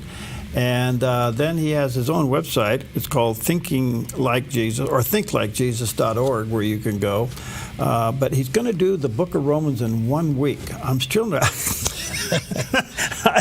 I get stuck on verse 4. I mean, I'm trying to figure out how you're going to do this. But you can sign up for that. It's going to be a Monday through Friday, 5 days a week, 9 to 5, I guess. And you'll have some pre-reading to do that. But I think a crash course like that is just the way to go sometimes. It's been popular. I've done it a couple of 3 times, and really? It's the students really seem to enjoy it. It's hard work, but they get all the way through Romans, and for many people, it's their first introduction to the book, really. Okay. All right, do it. Check it out. Go to Pacific Bible College website and sign up for that. Thank you, Pastor Rick. Good to see you, buddy. Thanks, buddy. Okay. Glad to be here. Okay.